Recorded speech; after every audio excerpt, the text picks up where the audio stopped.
안녕하십니까. 공장장 원한대행 이정렬입니다. 공장문 열겠습니다.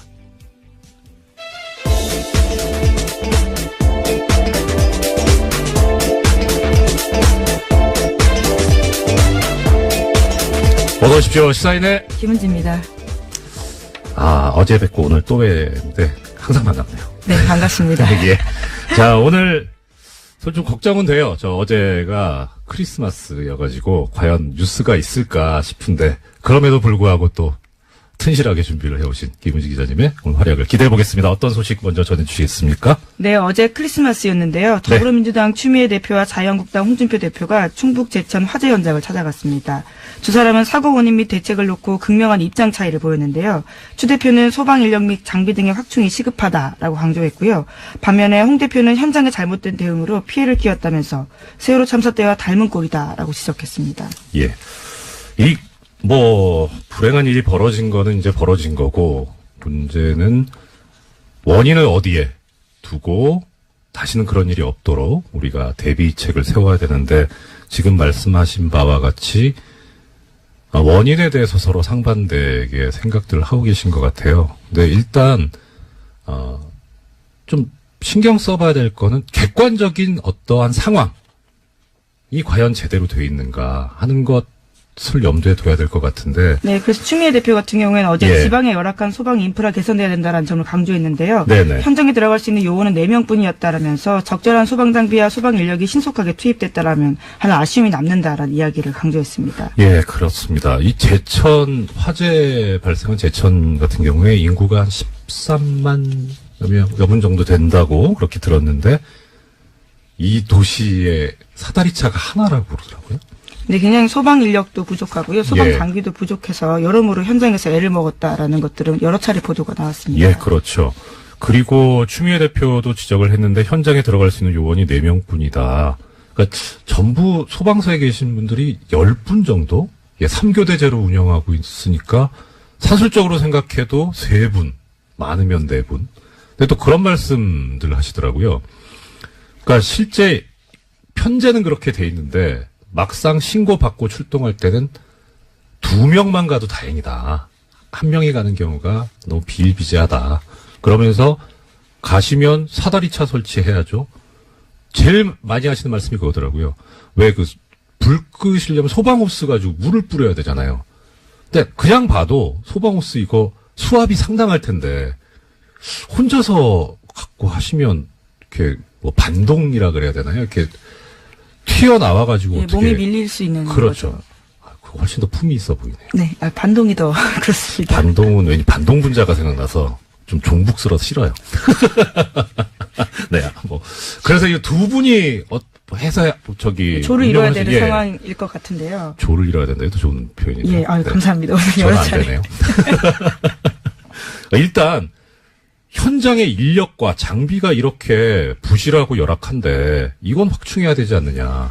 네. 예. 오늘 아침 한겨레신문이 그와 같은 지적들을 했는데요. 서울 등 대도시와 제천 등 중소도시 사이의 소방 경력 차이가 굉장히 크다라는 겁니다. 제천 같은 경우에는 서울에 비해서 소방 인력이 절반이다라는 건데요. 네. 기본적으로 어떤 위험의 양극화가 있을 수밖에 없는 상황이다라는 거죠. 그렇죠. 사실 수도권에 사는 분들이나 지방 도시에 사는 분들이나 생명의 소중함 다 똑같잖아요. 그러니까 여기에 대해서 격차를 두면 안 되는데, 그런 또 보면은 여기에 대해서 사람들이 얘기를 할 때 이런 얘기들을 합니다. 지방자치단체 중에 소방서 설치가 안 돼 있는 데도 있고, 또 그런데 한편으로 집값 떨어진다고 소방서 설치를 반대한 지방자치단체도 있고, 또 이거 관련해서 그런 얘기가 있습니다. 소방직을 국가직으로 네, 지금 그렇죠. 이제 지방자치단체한테 맡겨져 있는데 지금 소방 인력들의 굉장히 큰 염원 중에 하나입니다. 그렇죠. 네.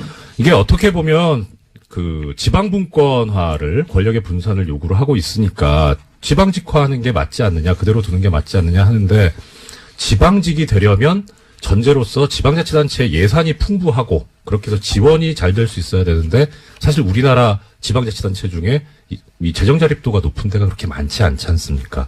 그러니까 이런 인명을 다루는 생명과 국민의 안전을 다루는 이런 식은 그야말로 국가직으로 해서 빨리 예산 확충을 시키고 국민의 안전과 생명을 지킬 수 있도록 했으면 하는 그런 마음입니다. 그다음 제천 화재가 아무래도 큰 뉴스였으니까 관련 뉴스가 또 있는 것 같은데요. 네, 관련해서요. 이 지역의 국회의원인 자유한국당의 권석창 의원이 출입이 통제된 화재 현장에 들어가서 논란이 일었습니다. 화재 현장 방문해서 30분간 둘러보고요. 자신의 휴대전화로 현장을 촬영했다라고 하는데요. 못 들어가게 막자 자신이 국회의원이다라고 주장했다라고도 알려져 있습니다. 왜 들어가셨답니까? 혹시 알려진 바가 있습니까? 자신의 주장은요. 네. 현장을 찾은 것은 의정활동의 일환이다라는 건데요. 현장을 통제해서 처음에는 경찰들과 실랑이가 있었지만 안전장비 갖추고 경찰관 입회하에 현장 들어갔다라고 주장하고 있습니다. 지역 국회의원이시니까 찾아가시는 것이 꼭 나쁘다고 할 수는 없는데, 근데 이 현장이 아직 지금 조사가 완료된 게 아니라서 증거가 보존이 돼야 될 텐데, 이 비전문가가 들어가서 좀 그렇지 않나 싶은데. 네, 게다가 유족들도 출입을 못하고 있는 상황이라고 하는데요. 아, 그래요? 유족 대표 일부만 지난 23일에 합동 감식에 참관했다라고 합니다. 그렇기 때문에 현장에서 굉장히 여러 말이 나왔다라고 하는데요. 이게 그냥 이거 느낌인데, 이 경찰분들께서 출입을 제지하셨으면 예전에 누구시죠? 김문수 경기도지사님. 네, 이제 119에 전화해서 굉장히 유명한 말을 했습니다. 나 김문수인데. 맞다, 순대. 예. 그 순대가 아니고. 그렇죠. 네. 지사님이라고 안 하셨나요? 처음에 경기도지사라고 했는데, 그렇죠. 이제 그것을 알아듣지 못하니까 아마 자신의 이름을 밝혔던 것 같기도 하고. 여기서도 그러면, 나 국회의원인데 라는 말이 나왔을 법한데, 어떻습니까? 현장 제지하니까요. 충북 경찰서장에게 전화했다라는 보도를 제가 일부 봤는데, 정확하게는, 서장님한테 전화를 하시고, 이런 것을 우리는 갑질이라고 하지요. 그래도 불행한 일이 벌어졌는데, 가급적이면 좀 빨리빨리 이렇게 대처를 해서, 상처를 치유할 수 있도록 서로 좀 힘을 합쳤으면 좋겠습니다. 여기 좀 도와주십시오. 네.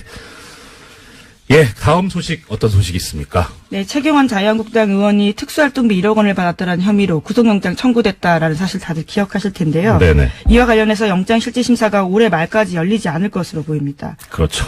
23일 종료 예정이었던 12월 임시국회가 여야 대치로 내년 1월 9일까지 연장됐기 때문인데요. 체포동의안을 처리할 국회 본회 일정이 잡히지 못하고 있습니다.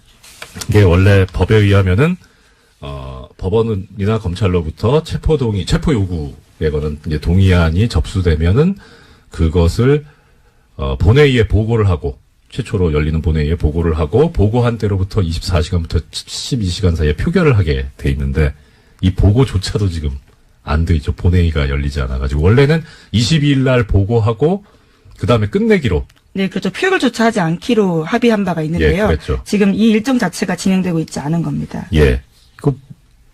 대놓고 직무유기하겠다는 거잖아요. 참. 안 그래도 정치권이나 국회의 신뢰도가 높지 않은데, 이런 식으로.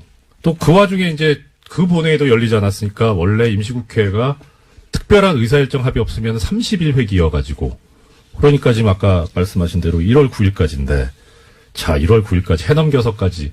그러니까, 의사가 있는지 아닌지까지는 모르겠는데, 이거 방탄국회 아닙니까? 좀, 국민들하고 자꾸 이렇게 거리감 생기는 이런 행동을 자꾸 해서 어떻게 하시려고 하는지 참 심히 걱정스럽습니다. 네, 뿐만 아니라 이우현 자유한국당 의원 같은 경우에도요, 이번 주 중으로 사전 구속영장 청구될 방침이다라고 알려져 있는데, 10억 원대 불법 정치자금 및 공정 헌금 받은 혐의거든요. 이 또한 같은 상황입니다. 이분은 편찮으시죠? 네. 많이들 건강들이 안 좋으신 것 같아요. 날도 안 좋고 그래서 속히 쾌유 치료를 받으셔가지고 쾌유하셔서 영장실질심사에 임하셨으면 좋겠습니다. 다음 뉴스는요? 네, 뉴스타파가 홍준표 자유한국당 대표의 유죄 혐의를 입증할 정황 증거 하나를 찾았다라고 보도했습니다. 홍 대표는 성완종 전 경남기업 회장에게 1억 원을 받았다라는 혐의로 재판받았지만요. 어제 전해드린 바와 같이 대법원에서 최종 무죄 났습니다.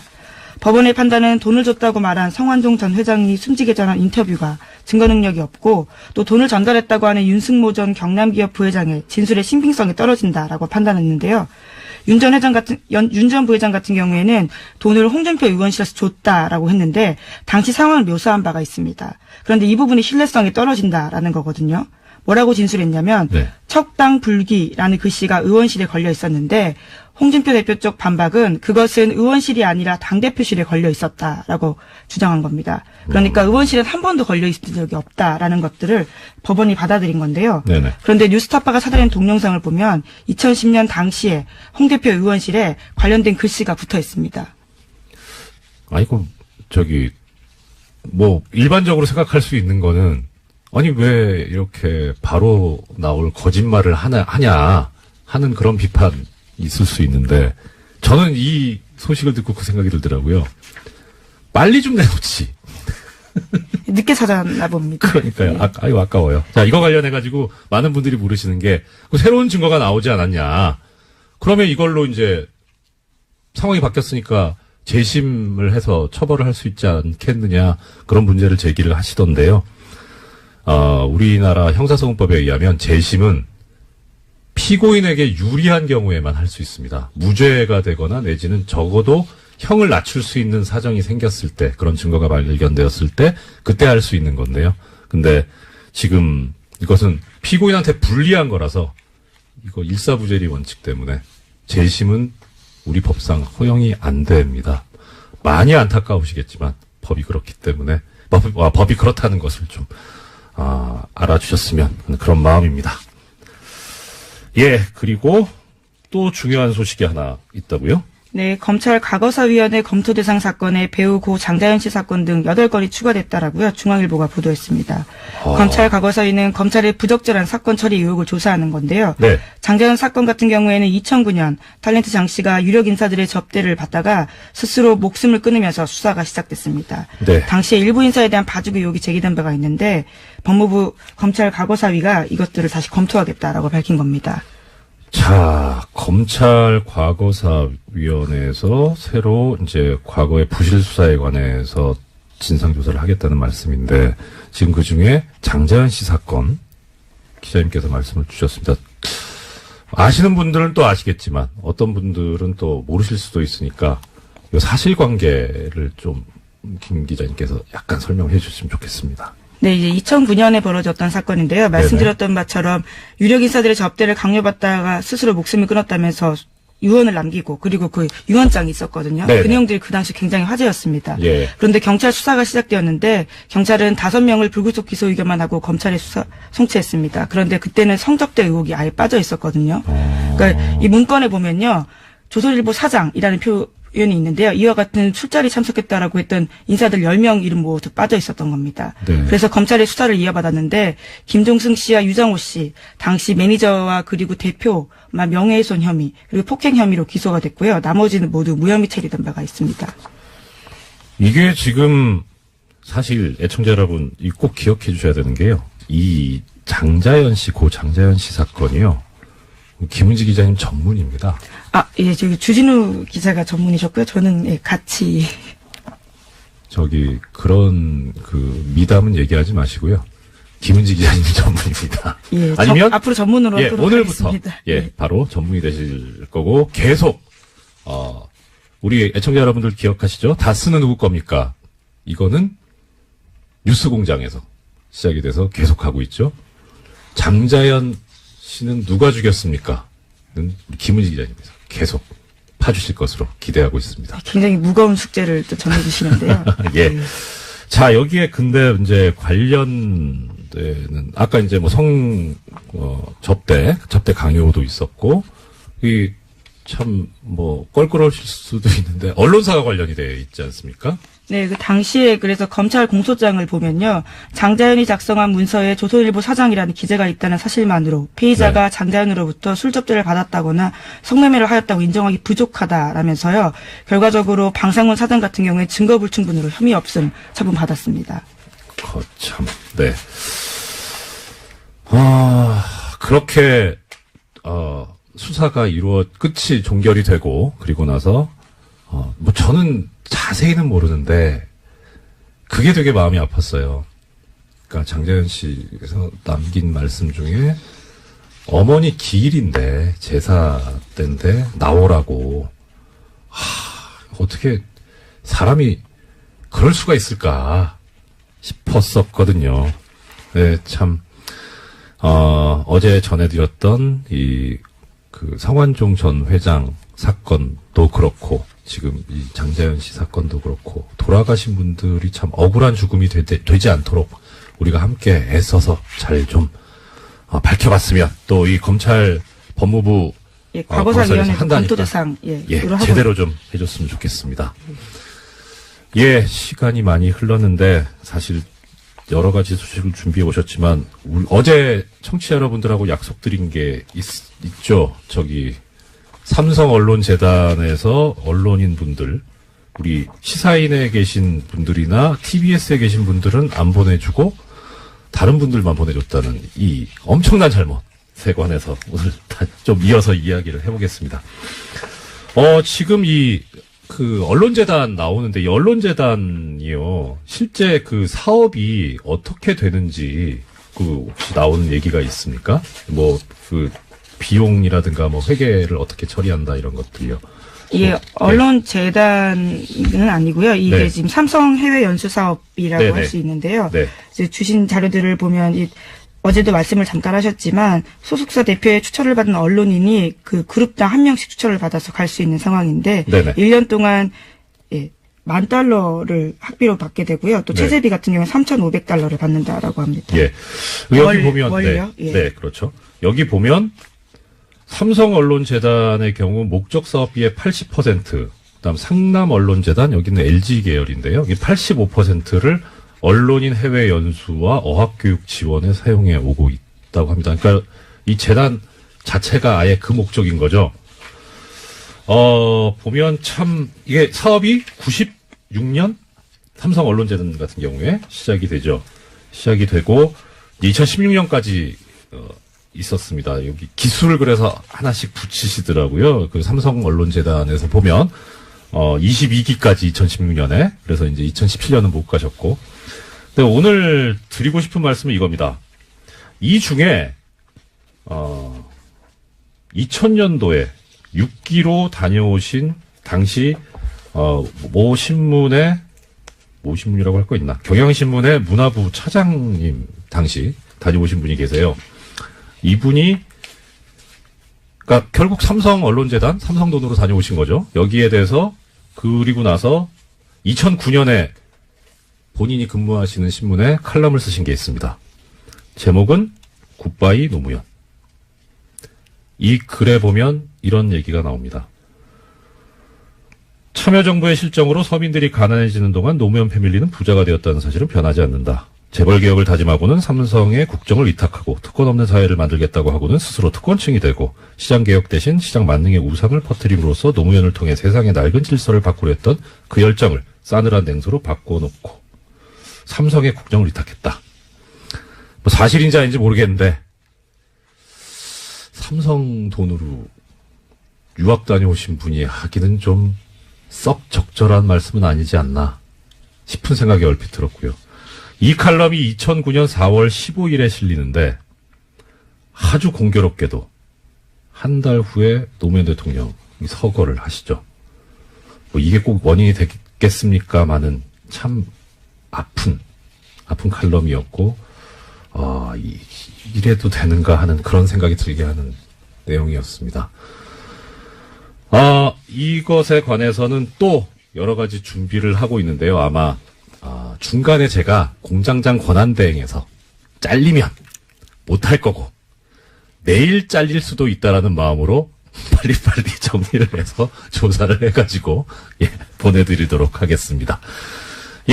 한 30초 남았네요. 오늘 내가 이 소식은 꼭 전해드리려고 했는데 못했다 하는 거 말씀 주시죠. 네, 제목만 그럼 말씀드리면요. 네. 국민의당 전당원 투표가 지금 현재 세대결 양상이라고 합니다. 예. 그래서 반대하는 의원들이 지금 오늘자로요. 남부지법에 심리를 넣어 가처분 신청서를 제출했는데요. 그와 네네. 관련된 결정도 아마 빨리 날 것으로 보입니다.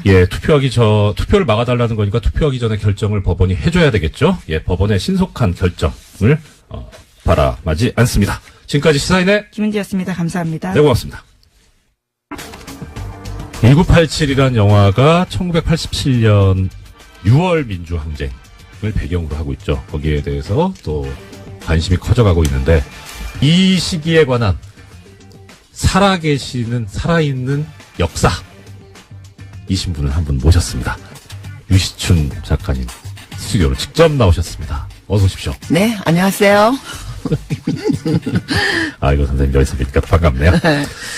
아시는 분들은 아시겠지만 유시춘 작가님 본인도 되게 참 유명하고 훌륭하신 분인데 워낙 또 큰 분이 계셔가지고 가려져서 예 많이 들으시죠. 이거 질문이 식상할 수 있는데 예 유시민 전 보건복지부 장관 이 작가이신 예 그 관련해서 뭐 어떠냐라는 그러니까 사실 유시춘 선생님 되게 훌륭하신 분인데 이렇게 그늘에 가리지 않나 싶어서 속상하실 때도 있을 것 같은데 아니요, 어떠세요? 없습니다. 선생님 표정이 진짜 없으신 것 같아요. 이게 지금 뭐 이제 선거 지나서 얘기지만 그 대선 때 이제 할배 유세단 네. 하셨었잖아요. 그러면서 나왔던 얘기가 그 당시 이제 이런 농담들이 있었습니다. 저기 뭐 어대문 예 어차피 대통령은 문재인 네.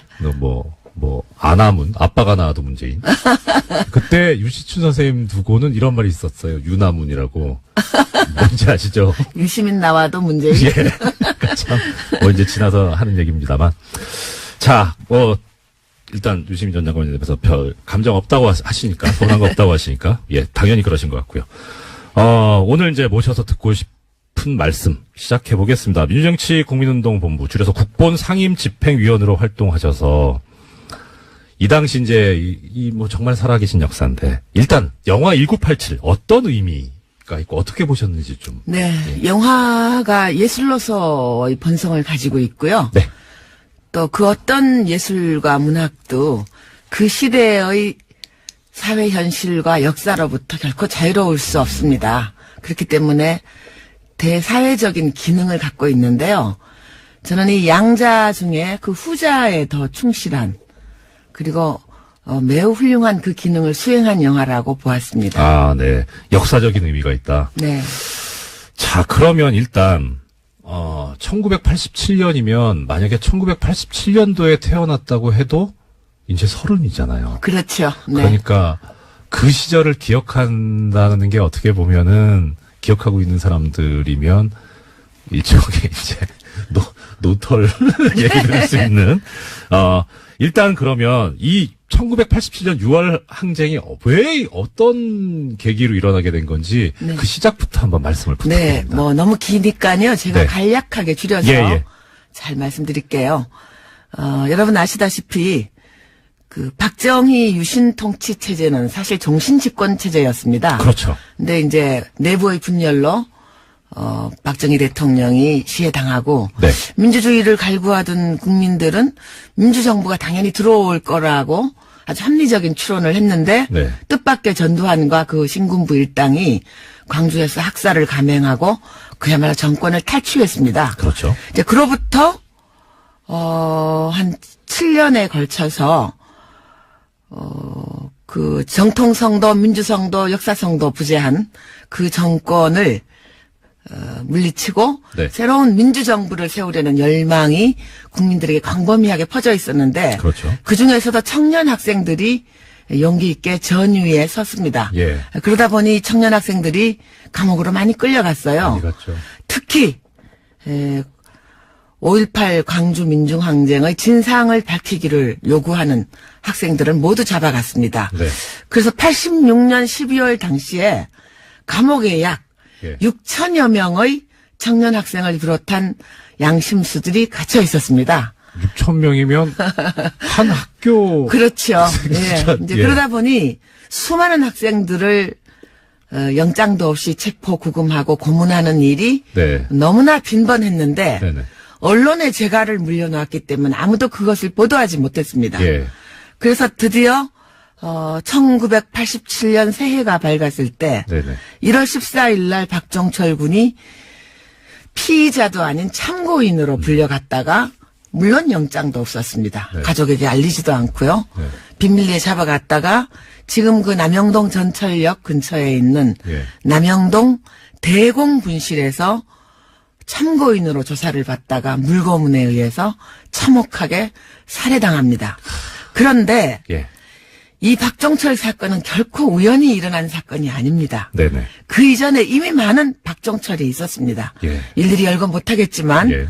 1986년에 나온 변협, 대한변협에서 발간한 인권보고서에 보면 군대 끌려가서 의문의 죽음을 당한 학생들, 네. 또 수사기관에 불려갔다가 아주 동떨어진 황간의 철로변의 시체로 발견된다든가 네. 이렇게 원인을 밝힐 수 없는 다만 수사기관에 의한 의문의 죽음이라고 추정되는 여러 죽음들이 있었습니다. 맞습니다. 예, 그것이 누적되어서 일어났고요.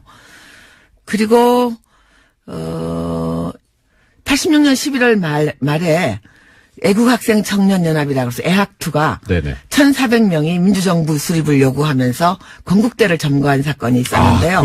참 이제 기억도 새롭습니다. 네, 근데 건대 그때 사태. 이제 건대 사태인데요. 네. 그때 모든 이 간제 언론, 예. 정부의 검열을 받는 언론들은 그것을 시키는 대로 정부가 전두환이 시키는 대로 무슨 공산주의 투쟁, 네. 또 일본의 적군파를 모방한 좌익 게릴라 네. 투쟁이다. 네. 이렇게 다 빨간칠을 하고 뒤집어 씌울 때인데 그 사법사상 유례가 없이 1,200여 명이 구속이 되었고요. 예. 그래서 감옥이 터져나갈 지경에 이르렀고 드디어 박종철 사건을 고문하고 난 다음에 시체를 깜짝같이 내다버리지도 못하고 네. 화장하지도 못하고 네. 들켜버린 겁니다. 그렇죠. 네. 예. 그래서 들켜버려서 예. 이 사건이 굉장히 국민들의 공분을 일으켰고요. 여러분 예. 잘 아시다시피 그 영화에 자세히 나옵니다만 네.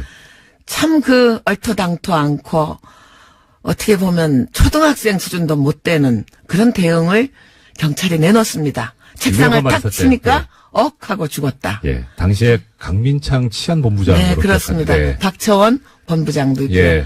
이분들이 그 2, 3일 동안 그렇게 머리를 맞대고 수기한 결과가 겨우 그렇게 유치짬뽕인 예.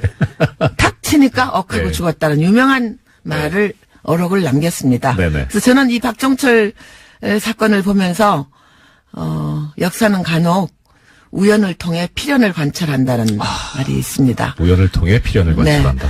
이 우연한 사건처럼 보이지만 결코 우연한 사건이 아닌 박종철 군 고문치사 사건이 일어남으로써 네. 그리고 드디어 그 고문까지 조작, 은폐한 이 정황이 드러나면서 국민들의 공분이 하늘을 찔렀고요. 그리고 모든 국민들이 그 누구도 검사의 청구에 의해서 법원이 발부한 영장에 의해서는 체포 구금되지 않는 네. 헌법의 정신을 실천할 것을 네. 요구를 했고 예. 체육관에서 저희들끼리 쑥덕쑥덕 대통령을 뽑는 것이 아니라 공화국의 주인인 국민의 참정권을 되돌려 달라고 요구하기에 이르는 것입니다. 그렇죠.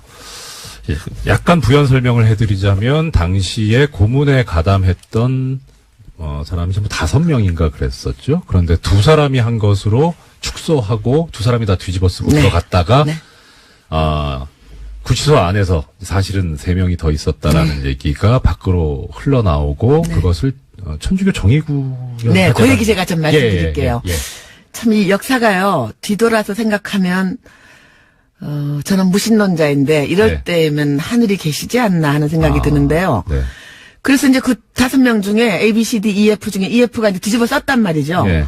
자기들은 나중에 이렇게, 이게 팔 잡아주는 정도의 조력자였어요. 근데 생각하니까 이거, 고문치사라는 엄청난 범죄를 네. 둘이 다 뒤집어 쓰고 갈 생각을 하니까 아득하니까 울면서 예. 토로한 거예요. 네. 그거를 감옥에 계시던 양심수 한 분이 예. 적어서 이부영 선생님이 들으셨고 네. 그걸 또 그 당시에 그 있던 교도관이 예. 같은 전달을 했습니다. 그런데 네. 과연 이 엄청난 사실을 누구에게 전달할 건가 예. 하고 한참을 고민을 했는데 첫째는 그때 개원청원 예. 국민운동을 벌이고 있던 야당에게 전할 건가? 네.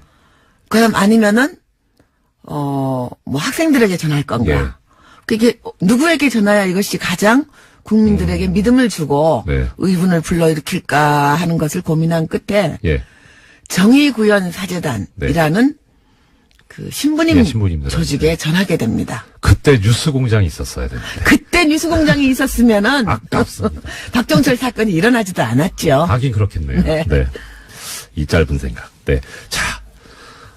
그렇게 해서 고문을 해서 사람을 죽였을 뿐만 아니라 더 나아가서 그걸 은폐하기까지 그런 이제 범죄를 저질렀는데 그것이 도화선이 돼서 실제 행동까지 갔습니다만 그 고문치사 사건에 대한 분노를 넘어서 당시에 이 국민들이 요구했던 거는 아까 말씀하셨던 대로 대통령을 직접 국민의 손으로 뽑을 수 있는 그러니까 대통령 직선제 국민의 권리를 보장하라 난 그것이었죠.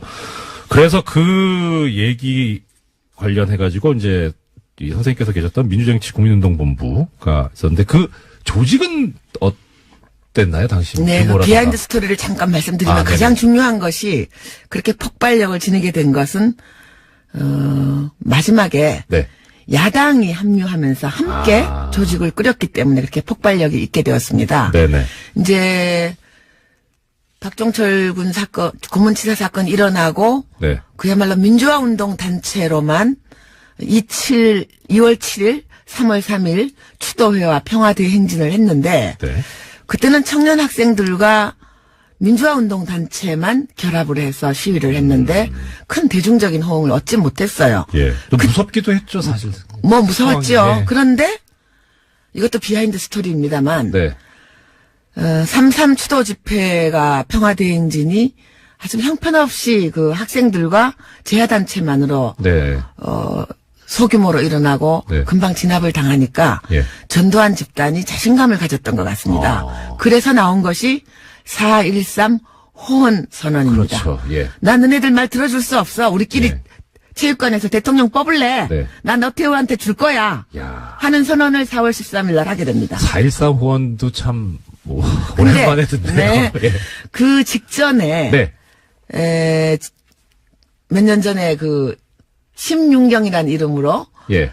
주한미 대사를 했던 스티븐슨이라는 여성분 계십니다. 한국말이 잘하시는. 네네. 그때는 미국 대사관 참사관이었어요. 예. 그분이 우리를 찾아왔어요. 와서 좀 우호적이었어요. 저희 예, 민주화운동 예. 세력에게. 네. 와서 조심하라고. 어휴.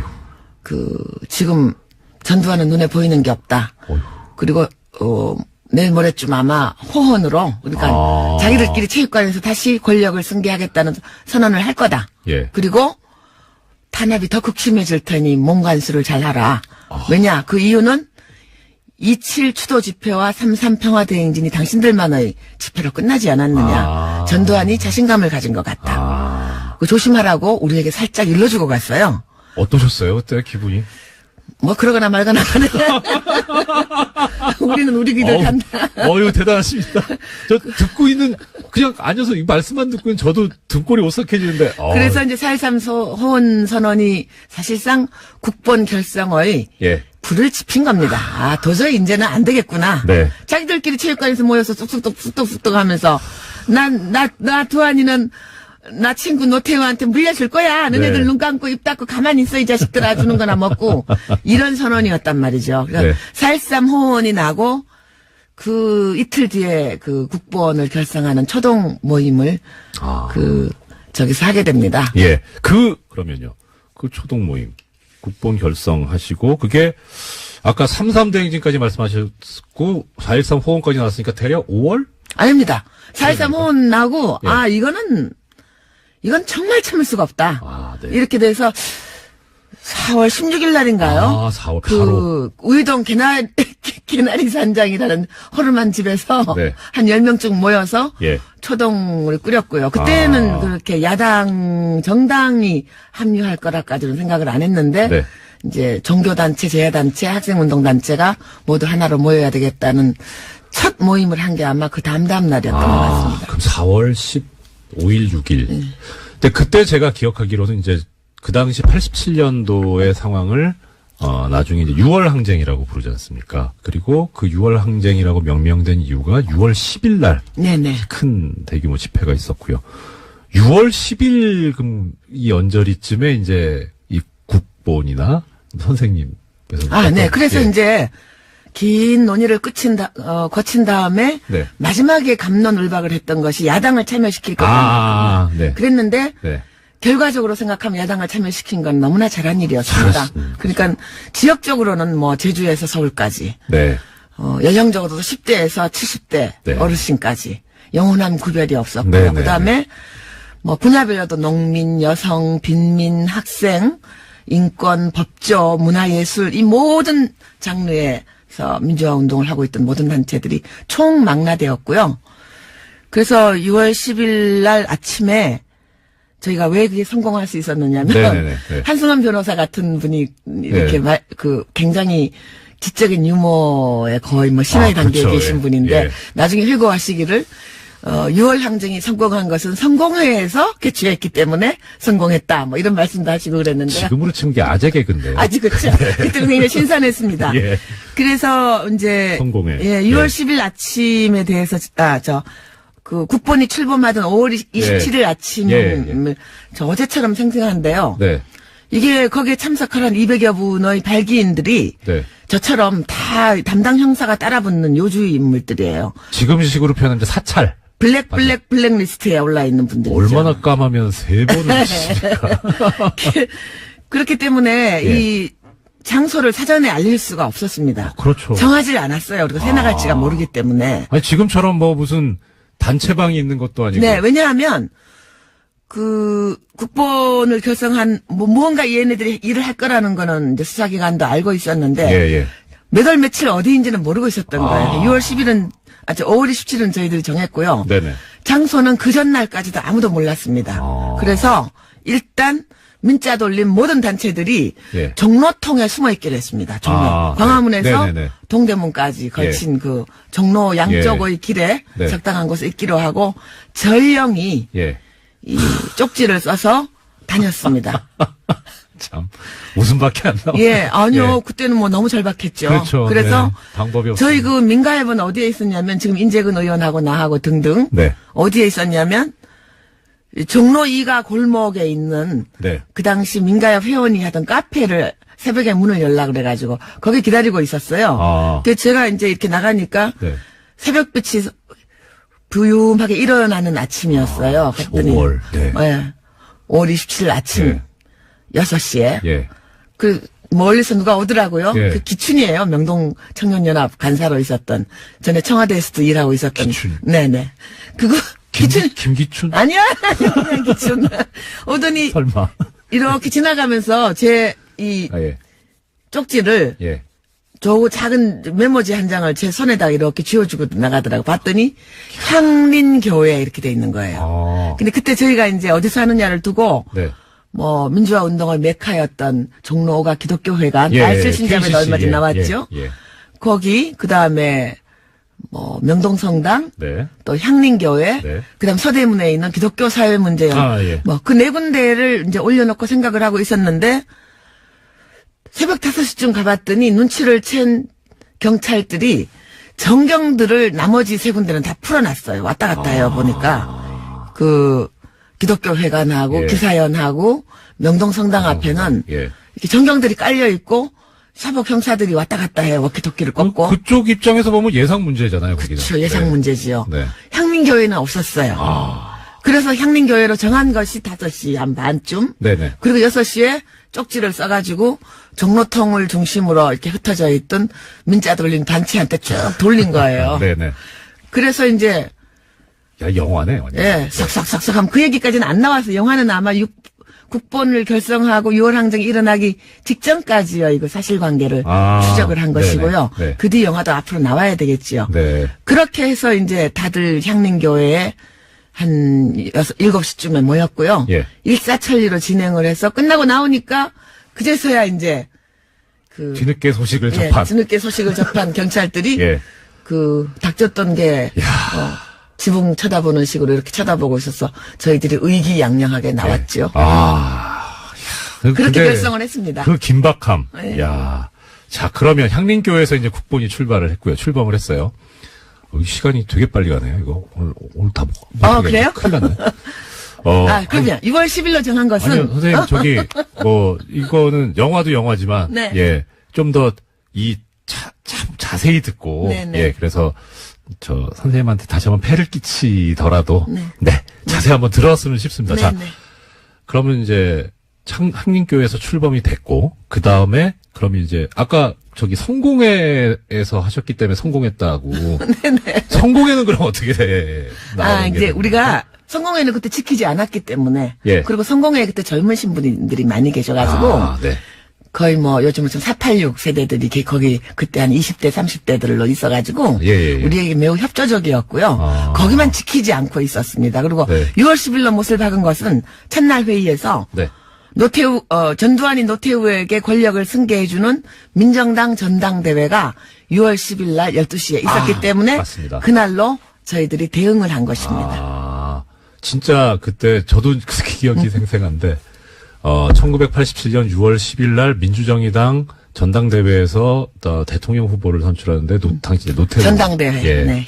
힐튼 호텔. 예, 그리고 이제 리셉션 축하연을 거기서 했죠. 네. 저 힐튼 호텔 예. 남대문 네. 그 숭례문 옆에 제가 그때 6월 10일 날 숭례문 부근에 있었거든요. 뭐 트로탄 연기 엄청 났을 겁니다.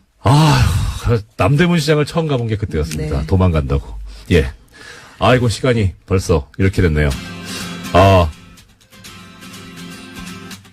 막간에 제가 선생님 다시 한번 설득을 해서 내일 한번 모시도록 하겠습니다. 선생님, 오늘 말씀 감사합니다. 근데요. 네. 6월 10일 날 네. 정경이 그냥 물샐 틈 없이 애워싸고 있는 삼겹사겹의 그걸 해치고 성공에 진입에 성공한 20명의 얘기가 하나하나가 영화입니다.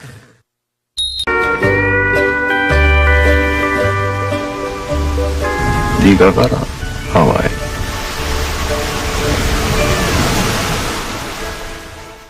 김어준의 뉴스 공장. 네, 3부 시작하겠습니다.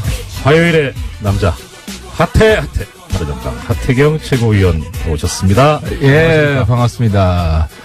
처음 뵙습니다. 근데, 우리 봤죠, 몇 번. 왔다 갔다 하면서. 저기 최고위원 저는 같이 소주를 안 마시면 기억을 못합니다. 소주. 근데, 네. 오늘 분위기가 예. 훨씬 밝아졌어요. 인물부터 저기 비교되는데. 의원님이 이 칭찬인지 아닌지 잘 없을 때 까라고. 그 말씀이시군요. 아니지, 과거에 보면, 우리가 신언서판이라 그러잖아요. 네네네. 일단, 얼굴대지, 언서, 목소리도 훨씬 좋습니다. 목소리 지금 칭찬이 자자하더라고요. 선생님 선생님 의원님 국정의 한 축을 담당하시는 국회의원이시고 정당의 최고위원이신데 이렇게 사람 보는 눈이 없으시면 어떻게 합니까? 공장장한테 불만 있는 사람 많아요. 그렇습니까? 없을 때 제가 대변해 드리는 거예요. 저런. 저는 아닌데.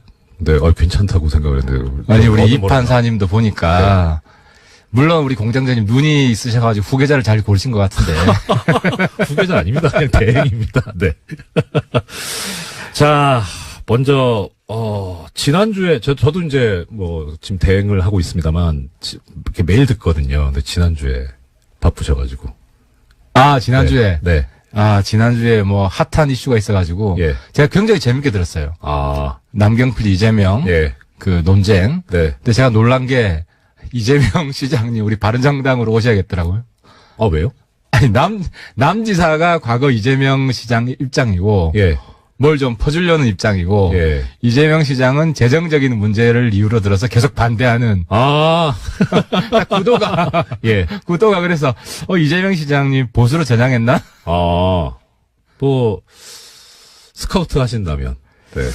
이재명 시장님 요즘 핫하죠. 저희들이랑 코드가 맞죠. 핫하기는 하태경 최고위원이시죠.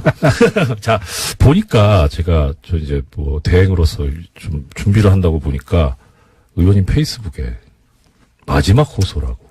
맞습니다. 예. 그 호소를 오늘 인재 등용문 뉴스공장에서 요즘 네. 고백합니다. 대놓고 구걸 정치하고 있습니다. 우리가 교섭단체가 네. 무너지면서 후원금이 확 끊기는 네. 이런 상황에서 예. 핫해 그냥 핫하게 대놓고 네. 예. 후원금 좀 보내주시라고 구걸 정치하고 있습니다. 예. 판단 잘 해주시고요. 청취자 여러분들. 네. 자, 지금 사실 의원님 모셨습니다마는 바른정당 얘기를 해야 되는데 바른정당 관련해가지고 지금 또 가장 이슈가 되고 있는 게 통합 얘기 아닙니까? 통합이죠. 예. 근데 제가 보기에 제가 이제 바른정당 쪽 입장이라고 가정을 하고 생각을 하면 어떻든 이제 같이 살림을 합치자, 통합을 하자 이런 파트너잖아요. 근데 네. 파트너가 내부적으로 좀 정리가 잘 되고 순조롭게 스무스하게 와야 되는데 계속 싸우고 있는 것 같거든요.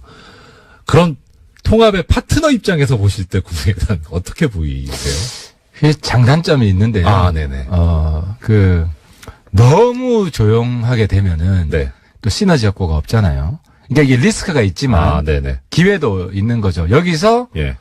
감동적으로 성공적으로 잘 마무리되면 예. 훨씬 저는 시너지 효과가 클 것이다. 아. 이 과정이 아, 일단 시끄러워야 돼요. 뭔가 이 흥행이 되려면 지금 바닥을 치고 가야 된다. 굉장히 시끄럽잖아요. 예. 흥행 요소는 있는데 네. 이제 문제는 이 끝이 어떻게 잘 마무리될 것인가.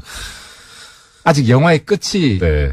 남았잖아요. 예. 그러니까 이 부분이죠. 이 부분이 지금 제일 중요하죠. 그러면 그 끝을 잘 마무리하는 데 있어서 국민의당 내부대로 어떤 생각이 있겠지만 바른정당 쪽 내부에서 우리는 이거를 잘 만들기 위해서 어떻게 해야 되겠다 이렇게 생각하고 계시고 있어요. 명분이죠. 그러니까 이제 국민들로부터 박수를 받는 건데 네. 아무리 시끄럽더라도 네. 그러니까 왜 통합하려고 그러는 거야? 네. 제가 오늘 간명하게 말씀드릴게요. 예. 홍준표 시대를 끝내기 위해서 통합하는 거예요. 그러니까 지금 야당이 네. 완전히 병들었어요. 불치병 걸렸어요. 네네. 저 야당은 안 돼요. 제1야당은 예. 한국당은. 네. 그러면 그래서 정치가 지금 수준 이하로 떨어지고 있고 네. 국민이 피곤하고 나라가 망해가고 있다고요. 이 자유한국당이 아니라 자유만국당이에요. 아, 정말. 그러니까 불리한 짓을. 이 당을 네. 이 당을 없애기 위해서는 어떻게 해야 되냐? 지금 우리랑 예. 국민의당이 따로따로 가잖아요. 네네. 지방선거 지나면 없어져요, 이 당. 이 당이라 하면 이제 두 개 당이 바른당과 국민의당이 예. 네. 참패할 거 아니에요. 이 두 당이 각계 약진하면. 그렇게 보시는군요. 네. 그렇죠. 지금 예. 사당 체제 하에서 어떻게 광역 하나 이기겠습니까? 근데 우리가 합치면 우리가 한국당을 지지율에서 앞서갈 것이고 네. 한국당이 끝난다. 네. 그래서 대표 야당이 교체가 된다는 거죠. 예. 그러면은 건강한 정치가 예. 훨씬 우리 통큰 협치할 거예요, 민주당과. 예. 그럼 제가 지금 문득 드는 의문이 두 가지가 있습니다. 하나는요, 김성태 의원 같은 경우에 이제 바른정당에 계시다가 자유한국당으로 들어가셨는데, 원내대표가 되셨잖아요. 그렇죠. 그러니까 순전하게 이거는 이제 우리 하 의원님 개인적인 생각으로, 나도 갈걸. 그런 생각을 해보신 적 없어요. 그러니까 저는 김성태 예. 대표가 자기가 더 성장하려면 네. 홍준표를 끝장내면 돼요. 지금 거기는 홍준표 당이지 예. 김성태 존재감 제가 볼 때 없어요. 물론 그분은 그 네. 안에 들어가서 정말 네. 잡초처럼 네. 참고 견디면서 인동초 먹고 지금 원내대표 된 거는 평가받을 만하죠. 네네. 근데 국민들 생각에는 예. 저기 홍준표 당이지. 근데 홍준표를 본인이 끝장냈다. 네. 이러면은 평가받는 거죠. 예. 근데 제가 왜 바깥에 있겠습니까? 예. 홍준표 체제를 끝장내기 위해서는 새로운 야당을 만들어서 저기를 국민들로부터 평가해서 소멸시키면 되는 거예요. 그 방법밖에 없어요. 지금 의원님 말씀은, 그러니까, 김성태 의원 같은 경우에, 그럼, 트로이의 목마다 이런 말씀. 그 작전을 만약 펼친다면, 네. 김성대 대표는 정말 부활합니다. 예수님처럼. 근데 저 홍준표 체제 하에서, 네. 저렇게 홍준표 시키는 대로만 하고 있으면, 당장 김성태 대표 그랬잖아요. 홍준표 덕장 만들겠다. 덕장은 무슨 덕장, 연탄 가스니 뭐니 해가지고 유해랑 똑같은 막장인데. 지금 막장 부부 아니에요? 막장 부부. 유해랑 똑같이. 덕장이 황태 덕장 같이 이렇게 얼었다 녹았다를 반복하는 그런 덕장 아닐까요? 그러니까 김성대 대표 전혀 예. 말빨이 안 산다. 당을 좀 바꿔보려고. 물론 홍준표를 덕장 만드는 것만으로도 김성대 뜰 수 있어요. 네. 근데 그게 가능하겠습니까? 지금 당장 무죄 나오니까 다시 덕장인지 독설 독장인지. 둘 다 쉽지 않을 것 같은데요. 덕장을 만드는 것도 쉽지 않고 그렇다고 소멸시키는 것도 쉽지 않고. 그렇죠. 지금 김성태 아무리 한국당 바꾸려고 그래도 홍준표 그대로 쓰면 국민들 머릿속에 똑같아요. 네. 자, 그럼 또 하나 이제 의문이 뭐냐면, 이제 조금 전에 국민들한테서 지지를 받아야 된다는 말씀을 하셨고, 그 방법은 명분이다라고 하셨는데, 솔직하게 드는 생각은 뭐냐면, 명분은 좋기는 한데, 우리 국민들 입장에서는 피부에 와닿는, 여기는 통합해야 돼. 그래야지 내 삶이 좋아져. 내가 나한테 이득이 돼 하는 그런 게 사실 잘 안 느껴지거든요. 그건 이렇게 보면 됩니다. 네. 우리가 한국당을 대체하는 제1야당이 된다고 쳐봐요. 네. 한국당 그냥 발목만 잡잖아요. 무조건 반대만 하잖아요. 국회 네. 안 돌아가잖아요. 네. 당장 지금 국회 안 돌아가잖아요. 네. 개헌도 안 되잖아요. 예. 우리가 제1야당이 되면 통큰 협치합니다. 무조건 발목 안 잡아요. 예. 협력할 건 협력해요. 개헌해요. 네. 근데 의원님 그 관련해서 이런 얘기들이 있더라고요. 그러니까 피부 와닿는 거 한마디만. 네네. TV 보면 짜증 덜 날 거예요. 왜요? 홍준표 얼굴 덜 보니까. 홍준표 대표에서 물러나니까. 그러니까 TV를 사려나? 우리가 한국당을 이기면은 예. 지방선거 끝나고는 홍준표 대표 TV에서 얼굴 안 봐도 돼요. 대표에서 물러날 거 아니에요. 그러길 바랍니다라고 말씀드릴 수도 없고. 아니 홍준표 얼굴 안 보는 것만으로도 네. 국민들 스트레스 훨씬 덜 받을 거예요. 자, 근데 이런 말씀도 있습니다. 그러니까 지금 이제 제1야당이 되면 통큰 협치를 할 거다. 근데 새누리당에서 바른정당이 탄생해서 나왔는데 지금 자유한국당과 바른정당으로 이제 뭐 표면적으로는 둘로 갈라져 있잖아요. 도대체 그럼 바른정당이 자유한국당하고 다른 게 뭐가 있냐 지금까지. 그러니까 자유한국당이랑 똑같은 사람 다 넘어갔잖아요. 그러니까 이제 국민 여러분들이 착각하는 게 네. 그동안엔 자유한국당 바른정당이 별 차이 없더라. 네. 그 자유한국당이랑 똑같은 이야기하는 사람도 있었어요. 예. 그 사람들이 다 갔어요. 그래서 의원님은 안 가신 거고. 그렇죠. 저는 네. 계속 다른 이야기. 예. 하태경은 기억 남는 게 뭐예요? 홍가기밖에 없죠. 근데 내가 대표가 아니니까 이게 묻힌 거지. 그러면 의원님, 이 얘기 또 나옵니다. 뭐 오늘 지금 제목 중에 하나인데, 남경필, 원희룡 두 분 지사님이 지금 탈당 얘기가 솔솔 나온다고 해요. 그럼 그분들은 지금 방금 전에 이제 의원님 말씀하신 것처럼 자유당이냐, 자유한국당이냐. 그거는 또 어떻게? 일단 원지사는 네. 제가 확인해 보니까 한국당 절대 안 갑니다. 제가 원지사 한국당 가면 제가 그전 이정현 대표 손에 장지진다 해서 큰일 난 적이 있는데 네. 제 손에 장지집니다. 하지 마세요. 공약하지 마세요. 안 그래도 지금 국민들 사이에서 정치인분들께서 선거 때만 얘기해놓고 공약 안 지킨다는데 근데 그거 어떻게 하시려고 원지사는 한국당 안 갑니다. 그렇습니다. 네, 원지사는 저 직접 만나서 얘기도 했고 네네. 원지사는 절대 안 가고요. 예. 남지사는 사실 고민이 그거 아니겠어요? 근데 당선 가능성이 어디가 더 높냐? 예. 그러면은 우리 통합한 정당이 네. 그러니까 남지사한테 우리 당도 뭔가 해드려야 된다는 건 맞아요. 네. 그죠? 그럼 해드릴 수 있는 게 뭐가 있겠어요? 통합한 정당이 한국당보다 지지율 더블 스코어다. 그럼 가겠습니까? 그렇죠. 그렇죠. 예. 근데 지금 보면 근데 그렇게 보니까 좀 남지사님이 이 당선 가능성이라는 이익을 쫓고 계시는 약간 좀 치사한 느낌이 드는. 남지사님은 잘 판단하셔야 됩니다. 네. 본인의 이미지랑. 네. 근데 제가 생각할 때 우리가 통합했는데도 불구하고 남지사님이 한국당 가면 2등 안에도 못 들 가능성이 높아요. 예. 1등은커녕 2등 안에도 못 든다. 예. 그리고 명분이나 실리나 저는 통합정당과 같이 가는 게 남지사한테 훨씬 이롭다. 네. 근데 너무 점잖다. 우리 그러면 점잖지 않게 그럼 한 말씀 더 네, 올리겠습니다. 공격적으로 했어요. 공격적으로. 내가 지금 적응이 안 되고 있어요. 저기 지금 부산에 이제 해운대 갑 지역구 제 지역구. 예. 거기서는 다음번에 당선되겠냐 바른정당 그 간판 가지고 자유한국당을 가셔야 당선되지 않겠냐 이런 차라리 자유한국당 가시라 이런 얘기도 제가 들어봤거든요. 그건 어떠세요? 그 여론을 솔직히 말씀드리면 네. 이 통합당 예. 가지 말고 자유한국당 가라는 여론이 사실 좀 더 강했어요. 예. 제가 지역 가서 들어보면 최근에 바뀌고 있습니다. 박지원 의원님이 도와주셔가지고 어떤 말씀이죠? 이게 역설인데 박지원 의원님이 처음에 뭐라 그랬냐면 왜 죄송합니다만 박지원 의원을 부산에서는 어르신들은 아직도 빨갱이라고 생각 많이 해요. 예. 왜 빨갱이 박지원 밑에 가서 일하려고 그래?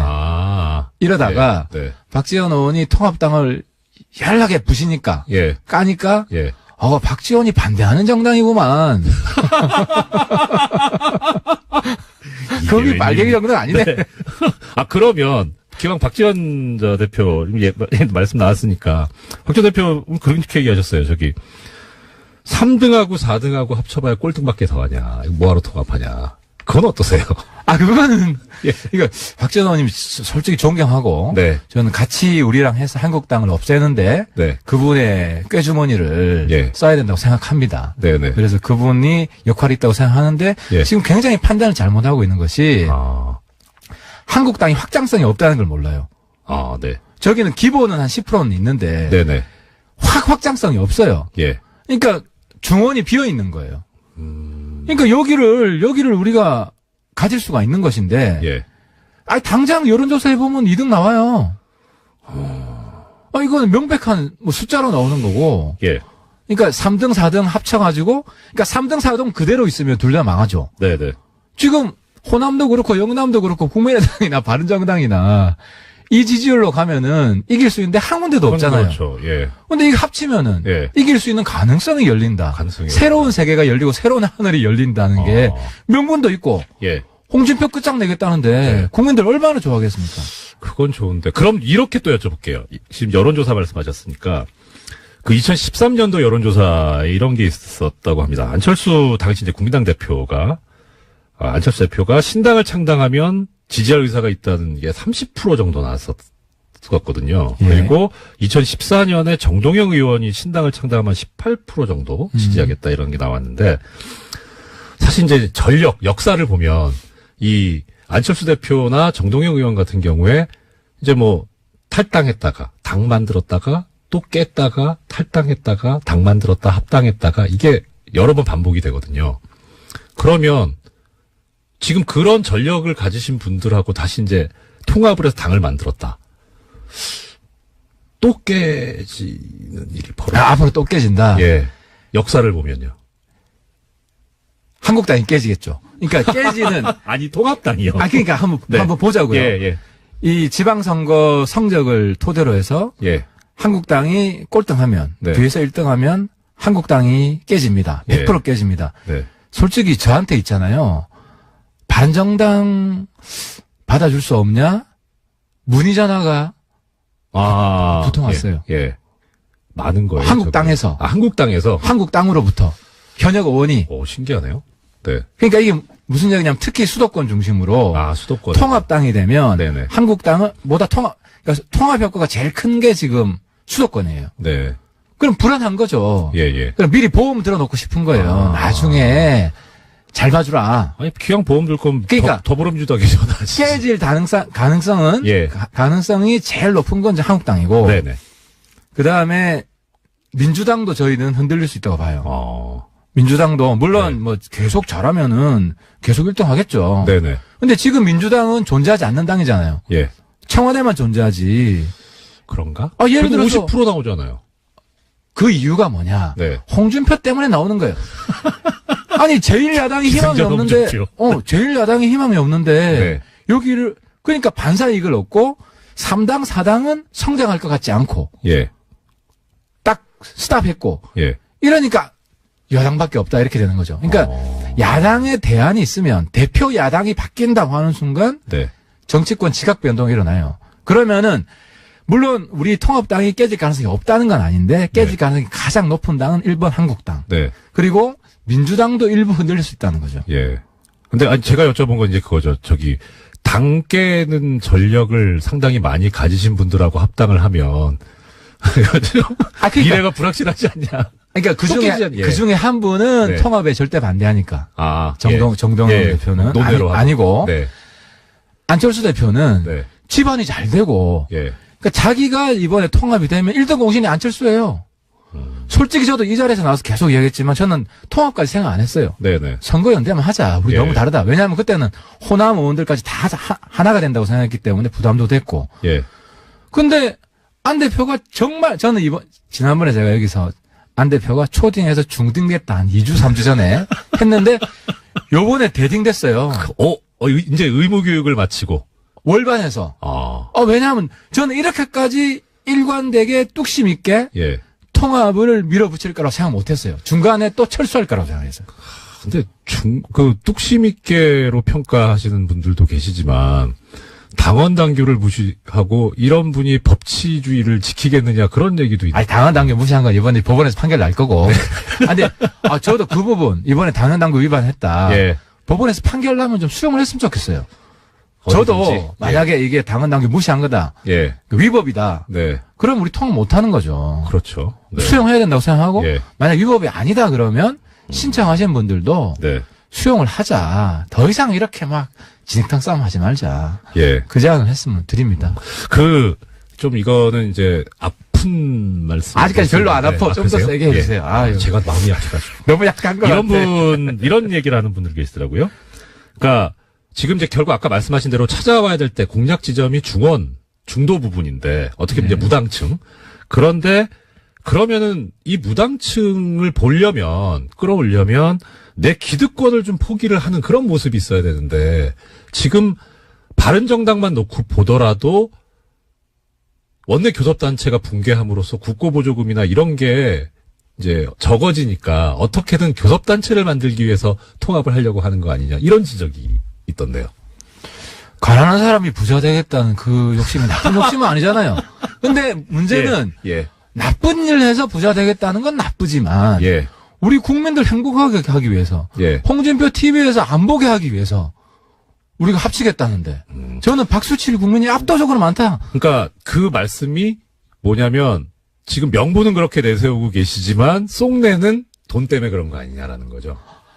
정당이 네. 권력을 포기하는 순간 그 정당은 존재할 이유가 없죠. 예. 우리는 그렇죠. 돈이 아니라 네. 국민들을 위해서 우리 권력을 제대로 쓰자. 예. 한국당처럼 쓰지 말자. 나라 망하게 쓰지 말자. 네. 그래서 제가 말씀드리는 게 이거는 지난번에 친문이라는데 좀 더 정확하면 연문야당 문재인 정권과 연대하는 홍준표는 무조건 반대하잖아요. 네. 우리는 개헌 찬성해요. 개헌 같이 하자. 네. 그리고 통큰 협치하자. 민주당하고 지난번에 우리 정책 연대를 했잖아요. 네네. 민주당하고 정책 연대할 겁니다. 네. 그러니까 물론 반대할 건 반대하죠. 하지만 국회 보이콧 이런 거 안 할 거다. 네. 그리고 막말. 저는 한국당이 없어지면 저는 막말이 아마 대폭 줄어들 것 같은데. 그러게 말입니다. 자, 그러면은요, 또 이런 말씀도 있습니다.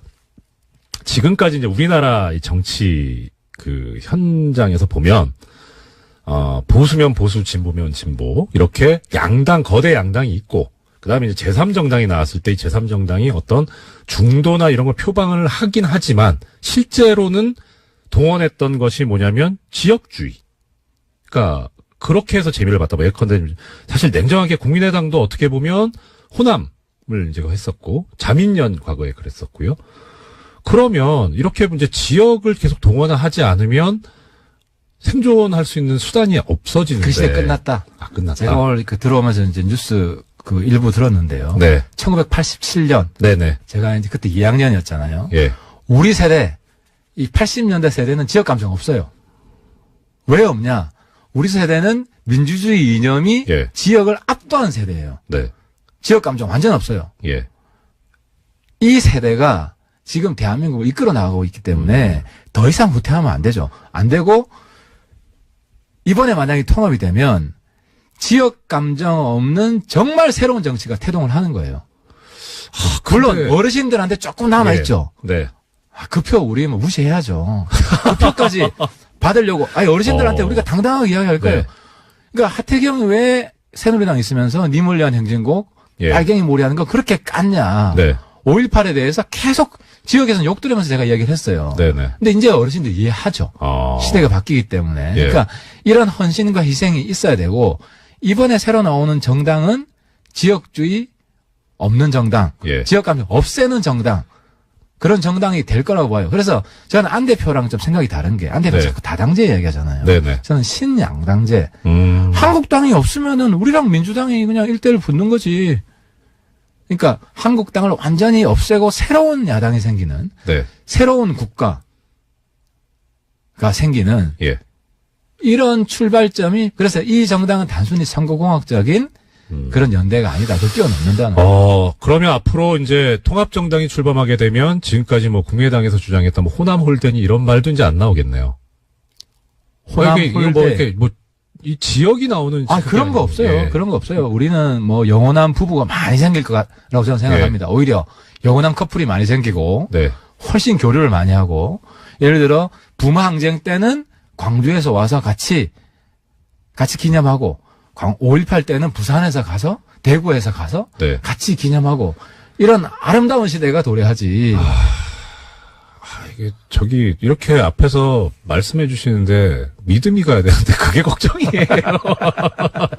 워낙 많이 속아봐가지고 설마 진짜 그랬으면 좋겠습니다. 예, 참.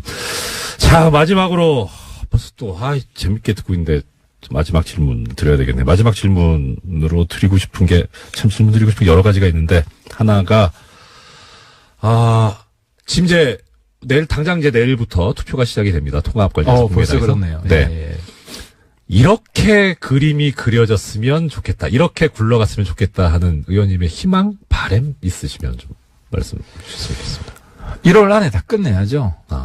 지금 이제 양가에서 네. 결혼식을 사실 준비하고 있는데 네. 국민의당에서 시끄럽죠. 시끄러운데 거기서 좀 잘 정리가 되고 조금 우호적으로 했으면 좋겠어요. 이제는 뭐 서로 입장이 명확해졌기 때문에 네. 지금 비례대표가 문제잖아요. 네, 그렇죠. 근데 뭐 제가 대표가 아니기 때문에 제가 100% 된다는 말씀은 못 드리지만 만약 합당이 되면 비례대표 중에 원하는 분들은 그냥 내보내드리겠다. 포기하시는 게 좀 많으시네요. 내보내드리겠다. 예. 왜냐하면 지금 한국당에도 김연아 의원이 사실 바른정당 예. 의원이랑 마찬가지인데 정신적으로 예. 거긴 아예 의총에도 부르지도 않아요. 네. 그러니까. 근데 지금 내보내주면 그게 신사적인 정치잖아요. 그래서 우리가 이제 비례로 장난치지 않겠다. 네. 그래서 좀 우호적으로 이제 지난번에 이제 절이 싫으면 중이 나가야 된다 그랬는데 그 절 주지는 안철수잖아요. 박씨 아니고 안씨잖아. 예, 좋습니다. 정말 진짜 계속 속는 놈이 바보라고 하는데 속지 않게 되기를 진짜 부탁드립니다. 심성까지 너무 착하신다. 지금까지 화요일의 남자 하태경 최고위원 모시고 말씀 들어봤습니다. 고맙습니다. 예, 감사합니다.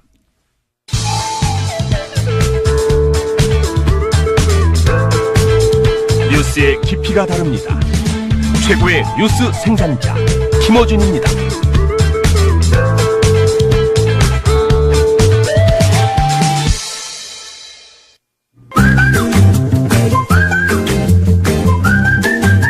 예, 어려운 경제, 어려운 이름 연구소 소장님. 이거 저기 선생님 연습을 좀 했는데 아직 안 붙었어요. 칼폴라니 사회경제연구소 정태인 소장님 나오셨습니다. 안녕하십니까? 네, 안녕하세요. 네. 네, 유시춘 누님께서 무슨 얘기를 하셨길래 포탈 일입니까? 영화 1987 관련해서 그 6월 항쟁 때 말씀하셨는데요. 네, 시민이보다도 유시민 장관보다도 말 잘합니다. 어휴, 깜짝이야.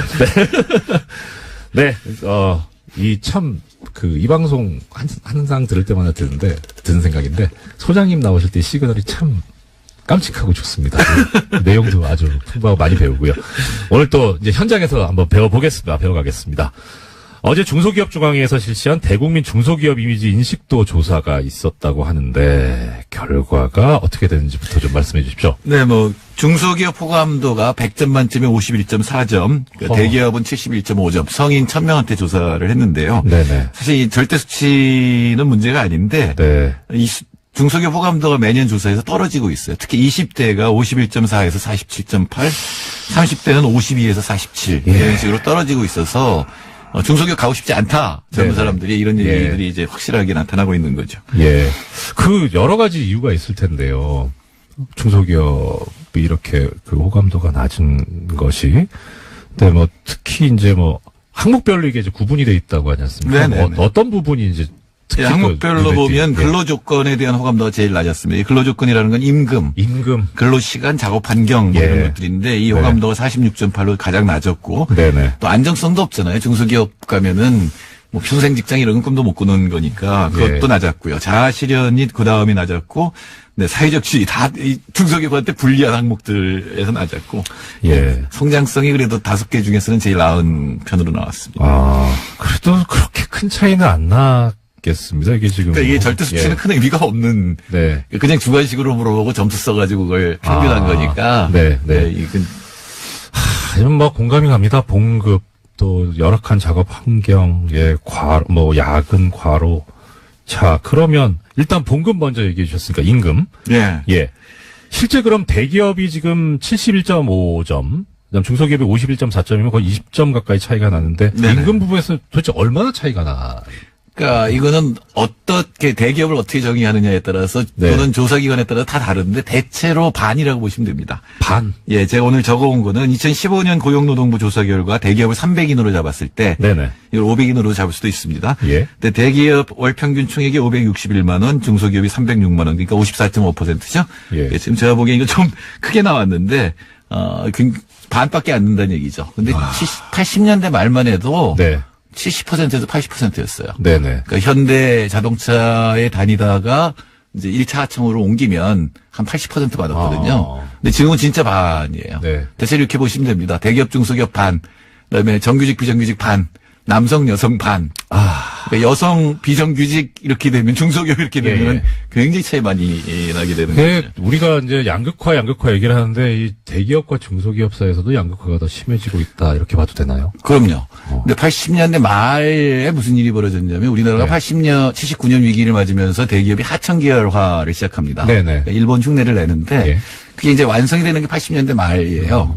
근데 이제 90년대 초까지는 굉장히 경제가 좋았는데 그 이후로는 이제 격차가 막 벌어져서 네. 그러니까 80에서 50까지 떨어졌으니까 굉장히 많이 벌어지고 또 하나 차이는 뭐냐면 또 다른 일이 벌어진 건 뭐냐면 대학교 가는 비율이 굉장히 높아졌어요. 네, 그렇죠. 예, 제가 다닐 때 한 20%안 됐는데 네.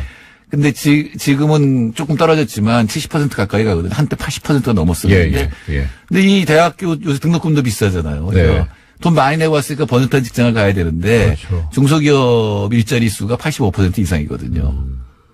학자금 대출이나 벌고 받아서 사회에 진출할 때 돈을 모아서 나가는 게 아니라 빚을 지고 예, 출발을 빚을 하니까. 보통 한 2천만 원, 3천만 원 지는데 네. 근데 이 대기업 전문직 이런 거 빼버리면 중소기업이 이제 85% 정도가 되니까 이 갈 데가 없는 거예요. 70%가 15%에 들어가고 싶은 거 아니에요. 그렇죠. 대기업이나 전문직이 예. 되고 싶은 거 아니에요. 예. 그럼 항상 1년에 55%는 탈락이잖아요. 되게 탈락을 하더라도 뭐 그렇더라도 이게 심하게 차이가 안 나게 해줘야 되는 게 이제 사회 그러니까 구조고. 차이가 많이 나니까 예. 그 15% 들어가려고 그러고 예. 절대로 저 중소기업의 첫 직장을 잘못 잡으면 안 된다. 첫 발을 잘 내딛어야 된다는 게 어른들 네. 말씀이거든요. 예. 예. 이명박 대통령 때 눈높이를 낮춰라. 예. 처음에 중소기업 가서 탁 차근차근 올라가서 대기업 갈 수 있다. 자기도 그랬다 이렇게 얘기를 했는데 요새는 그게 불가능하거든요. 시대가 바뀌어 버려. 예. 그러니까 노동연구원에서 나온 보고서를 보면 빈곤의 늪이라는 말이 나와요. 네. 그러니까 빈곤의 네, 덫. 네, 네. 이렇게. 처음에 이제 압박을 받다가 중소기업이 들어가요. 근데 오래 못 다니는 경우가 굉장히 힘들죠. 많아요. 굉장히 이게 짧아요. 3년이 네. 안 됩니다. 그만두면 이제 실업자죠. 근데 실업자였다가 나면 비경활이라고 해서 이제 포기하는. 예, 그렇죠. 그래도 한참 지내다가 또다시 어쩔 수 없이 중소기업 갔다가 예. 다시 실업자, 비경활 예. 이걸 갖다 반복하게 되니까 첫 직장을 잘 잡으라. 그러니까 이게 특히 이제 시험 보는 것들, 네네. 예, 무슨 공무원 고시 붙은 시험. 것들 네. 이런 것들 하는데 굉장히 많은 사람들이 몰려서 에너지가 지금 낭비가 되고 있는 거죠. 아주 거꾸로 이렇게 생각해 볼까요? 네네. 어떤 직업을 택하든가 임금이 거의 비슷하다고 생각해요. 예. 보시면 실제 북유럽은 그렇습니다. 예. 그러면 어딜 갈까요? 그러면 그래도 좀 덜 힘든데 시간 여가가 많은데 저 같은. 그러니까 자기 취향에 따라 가겠죠. 예. 아 예. 예, 자기가 좋아하는 일을 선택하게 네네. 될 거니까 아무래도 좋아하는 일을 선택하게 되면 생산성이 올라가게 되지 예, 않겠습니까? 생산성이 올라가죠. 사실 15% 가는 대기업에 간다고 하더라도 자기 좋아하는 일 안 하는 경우가 많이 있죠. 네. 거길 가야 되니까 네, 예, 공무원 시험을 봐야 예, 되니까. 예. 그러니까 이런 사람들의 생산성이 낮을 가능성이 굉장히 높거든요. 그러니까 북유럽 국가들을 제가 관찰하면서 이 나라들이 우리나라의 1인당 GDP 2배인데 근로시간은 반이에요. 네네. 그럼 서너 배 우리나라보다 생산성이 높다는 건데 아. 그게 잘, 예. 그런 거예요, 수치로는. 네네. 근데 잘 이해가, 우리나라 사람 그렇게 못났나? 이건 아닌데. 우리나라 저 사람들 같이 이렇게 또 열심히 일하고. 예, 못나지 않았는데 그런 거는 어쩌면 한쪽에서는 좋아하는 일만 하고, 아. 언쪽에서는 싫어하는 일만 하는. 제가 뭐 농담처럼 하는 얘기 중에 피를 보면 기절하는 아이들이 의대 간다고. 예. 거기가 워낙 좋은 직장이니까 어떻게든 공부 열심히 해서 가는데 자기 적성하고 맞지 않는 거거든요. 그러면 이렇게 이제 차이가 나고 사람들이 막 참 어려워하는데 왜 이렇게 중소기업이 상황이 열악한지 혹시 뭐 좀 제도나 시스템상으로 예, 아까 바꿔야 되는지. 제가 얘기한 하청 계열화가 완성됐다는 거는 네네. 이제 대기업에서 하청 단가를 매긴다는 얘기잖아요. 우리나라 예. 중소기업의 절반은 하청 계열사라고 보시면 됩니다. 예. 근데 하청 단가를 되게 마음대로 한다면 예. 예를 제가 10,000원짜리 부품을 만드는 중소기업 사장이에요. 열심히 노력해서 생산성을 올렸어요. 기술을 발전시켜서. 9,000원에 만듭니다, 지금. 네. 네. 옛날처럼 10,000원이 단가면 10,000원에 받아서 1,000원 남잖아요. 그렇죠. 그거 가지고 생산성을 더 향상시키든가 노동자 임금을 줄 수가 예. 있는데 네. 대기업이 그걸 다 알아요. 얘가 어느 걸 발전시키는지 다 알고 하청 단가를 굳혀서 깎아버려요. 아, 이거 후려치기 뭐 이런. 예. 어떤 거는 정기적으로 우려치는 것도 있고 예. 사실은 대기업의 하청기업이 되려면 자신의 기술 상황 어떤 친구들이 자기 지금 들어왔는지까지 다 알려줘야 됩니다. 정보를. 헐. 그러니까 아이고, 대기업들은 그거 영업 비밀 아닙니까? 근데 그렇게 안 하면 그 계열사에 못 들어가 계열에 못 들어가니까. 예. 참 심하다. 그러니까 그런 것들 다 파악하고 있으면서 생산성 향상분을 다 하청단가 후려치기로 빼가면 네. 중소기업 생산성이 계속 낮을 거 아니에요. 재충전이 안 되는. 인센티브도 없고 네. 여력도 없고 네. 그럼 생산성 격차가 점점 벌어지는 걸로 나타나게 되겠죠. 아, 그러면 임금은 점점 벌어지고 예. 그럼 뛰어난 젊은이들은 안 가려고 그럴 거 아니에요. 여기. 예, 그렇죠. 예. 그럼 이 가는 사람도 또 이렇게 차이가 벌어지니까 이게 점점 벌어지고 이게 극단적으로 가게 되면 사실은 극단적으로 가게 되면 대기업도 자기 이 발밑을 갖다 파버리는 거거든요. 그렇죠. 토대가 예, 지금은 취약해지니까. 중국에서 끌어온다고 하는 건데 아. 이게 제대로 안 되면 굉장히 위험해질 수 있는 겁니다. 아, 그렇군요. 그러면 결국 이제 이 대기업들이 그렇게 뭐 일종의 횡포를 부리는 거에 대해서 규제를 하고 뭐 나가야 되는데 김상조 공정거래위원장 같은 경우에 그러면은 우리가 잘하고 있다라고 봐야 되는 겁니까? 뭐 이제 얼마나 여태까지 자율적으로 하라고 그랬죠. 네. 네, 뭐 이렇게 좀 명분을 척척하는 것 같다는 느낌은 듭니다. 네. 그러니까 복잡하게 순환 출자 이런 거보다는 네네. 하청 단가 문제라든가 예. 이런 쪽을 우선 보겠다라고 예. 했기 때문에 내년 초에는 어떤 이 조치가 나올 거로 보입니다. 그럼 소장님께서 전문가시니까 이런 상황에서 그럼 뭐 예를 들어서 외국은 이렇게 하고 있다 내지는 우리는 또 이렇게 갔으면 좋겠다 어떤 이런 정책이라든가 그런 거에 대해서 이렇게 말씀 주실 만한 것은 뭐가 네, 있을까요? 일단은 예. 하청 단가 후려치기나 네. 이 중소기업이 개발한 기술을 탈취한다든가 이런 것들은 철저히 막아야죠. 이건 불공정한 일이에요. 뭐 도둑 아닙니까? 예, 그렇죠. 또 하나는 이제 클러스터라는 걸 만드는 건데 아, 네네. 문재인 정부의 경제정책 기조가 소득주도 성장하고 네. 그다음에 혁신 성장인데 혁신 성장이 일본에 뭐가 들어가 있냐면 중소기업을 혁신의 주역으로 만들겠다는 얘기가 나옵니다. 이거 처음 나온 얘기입니다. 우리나라 역사상. 네. 네. 이게 굉장히 어려워요. 예. 근데 중소기업이 혁신의 주역이 되려면 네트워크가 돼야 됩니다. 하나하나로는 굉장히 어렵지만 이 기업들이 비슷한 동종이라든가 네네. 비슷한 지역에 있는 중소기업들이 네트워크를 이뤄서 정보를 교류하면서 또 거기에 대학들이 도움을 줄 수가 있죠. 우리나라 네. 대학들은 전부 세계 인류만 얘기하는데 그렇지 않아요. 그러면 진짜 망합니다. 그렇죠. 예, 예. 지방에 있는 산업이라든가 자기 지역에 있는 기업들하고 같이 작업을 해서 이 기술을 발전시키고 그 이익을 갖다 그 네트워크가 나눠 가지는 거죠. 그래서 여태까지는 우리나라 중소기업 지원금이 이렇게 적지가 않거든요. 아, 그렇습니까? 예, 세계적으로 중소기업 정책도 제일 많고 아. 지원금도 적지 않은데 이게 기업 단위로 다 갔어요. 아. 네. 그러니까 개별 기업 쪽으로 가다 보니까. 네, 지금 홍장표 경제수석도 그걸 잘 아는 친구고 네. 그다음에 이번에 다시 중소기업 비서관을 뽑았는데 우리나라의 중소기업을 제일 잘 아는 그러니까 산업연구원에 있던 분을 비서관으로 모셔갔으니까 아마도 그런 네트워크에 지원하는 이런 예. 정책들이 나오고 근데 이게 시간이 오래 걸려요. 아. 가령 그러니까 조급하면 안 된다. 예, 세계적으로 유명한 에밀리아 로마냐는 몇백 년이고요.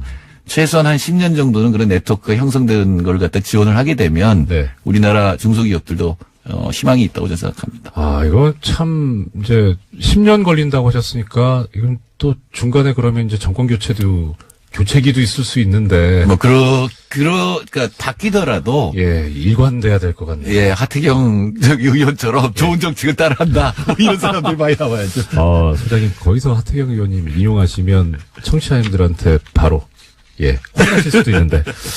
예, 자, 청년들이 중소기업에 갈 수 있도록 이렇게 많이 지원을 해주고, 그렇게 해서 탄탄한 기반이 형성되게 하자는, 좋은 말씀 들었습니다. 오늘 말씀 감사합니다. 지금까지 칼 폴라니 사회경제연구소 정태인 소장님 모시고 말씀 들었습니다. 감사합니다. 예, 감사합니다. 예, 어제 인사를 제대로 못 드리고 끝냈죠. 오늘은 인사 드리려고 애를 써봅니다. 자, 공장문 닫습니다. 공장문 닫습니다. 안녕.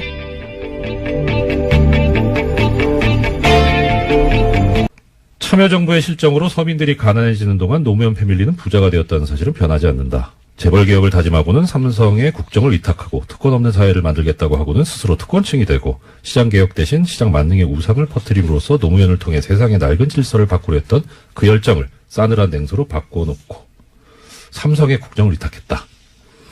뭐 사실인지 아닌지 모르겠는데 삼성 돈으로 유학 다녀오신 분이 하기는 좀 썩 적절한 말씀은 아니지 않나 싶은 생각이 얼핏 들었고요.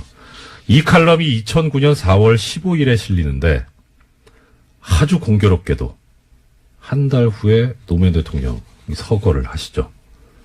뭐 이게 꼭 원인이 되겠습니까마는 참 아픈 칼럼이었고 이래도 되는가 하는 그런 생각이 들게 하는 내용이었습니다.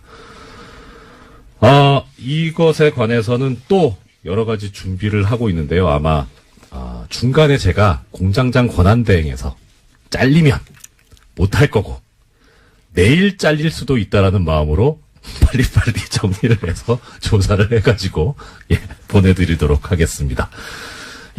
한 30초 남았네요. 오늘 내가 이 소식은 꼭 전해드리려고 했는데 못했다 하는 거 말씀 주시죠. 네, 제목만 그런 말씀드리면요. 네. 국민의당 전당원 투표가 지금 현재 세대결 양상이라고 합니다. 예. 그래서 반대하는 의원들이 지금 오늘자로요. 남부지법에 그 심리를 가처분 신청서를 제출했는데요. 그와 네네. 관련된 결정도 아마 빨리 날 것으로 보입니다. 예, 투표를 막아달라는 거니까 투표하기 전에 결정을 법원이 해줘야 되겠죠. 예, 법원의 신속한 결정을 바라마지 않습니다. 지금까지 시사인의 김은지였습니다. 감사합니다. 네, 고맙습니다. 1987이라는 영화가 1987년 6월 민주항쟁을 배경으로 하고 있죠. 거기에 대해서 또 관심이 커져가고 있는데 이 시기에 관한 살아있는 역사이신 분을 한 분 모셨습니다. 유시춘 작가님 스튜디오로 직접 나오셨습니다. 어서 오십시오. 네, 안녕하세요. 이거 선생님 여기서 뵈니까 반갑네요. 아시는 분들은 아시겠지만 유시춘 작가님 본인도 되게 참 유명하고 훌륭하신 분인데 워낙 또 큰 분이 계셔가지고 가려져서 많이 들으시죠. 이거 질문이 식상할 수 있는데 유시민 전 보건복지부 장관 작가이신 그 관련해서 뭐 어떠냐라는 그러니까 사실 유시춘 선생님 되게 훌륭하신 분인데 이렇게 그늘에 가리지 않나 싶어서 속상하실 때도 있을 것 같은데 아니요, 어떠세요? 없습니다. 선생님 표정이 진짜 없으신 것 같아요. 이게 지금 뭐 이제 선거 지나서 얘기지만 그 대선 때 이제 할배 유세단 네. 하셨었잖아요. 그러면서 나왔던 얘기가 그 당시 이제 이런 농담들이 있었습니다. 저기 뭐 어대문 어차피 대통령은 문재인. 네. 아나문, 아빠가 나와도 문재인. 그때 유시춘 선생님 두고는 이런 말이 있었어요. 유나문이라고. 뭔지 아시죠? 유시민 나와도 문제인. 그러니까 참, 이제 지나서 하는 얘기입니다만. 자, 일단 유시민 전 장관에 대해서 별 감정 없다고 하시니까, 서운한 거 없다고 하시니까, 당연히 그러신 것 같고요. 오늘 이제 모셔서 듣고 싶은 말씀 시작해 보겠습니다. 민주정치 국민운동본부, 줄여서 국본 상임집행위원으로 활동하셔서, 이 당시 이제 정말 살아계신 역사인데 일단 영화 1987 어떤 의미가 있고 어떻게 보셨는지 좀. 네, 영화가 예술로서의 본성을 가지고 있고요. 네. 또 그 어떤 예술과 문학도 그 시대의 사회 현실과 역사로부터 결코 자유로울 수 없습니다. 그렇기 때문에 대사회적인 기능을 갖고 있는데요. 저는 이 양자 중에 그 후자에 더 충실한 그리고 매우 훌륭한 그 기능을 수행한 영화라고 보았습니다. 아, 네. 역사적인 의미가 있다. 네. 자, 그러면 일단 안녕하십니까. 공장장 원한대행 이정열입니다. 공장 문 열겠습니다.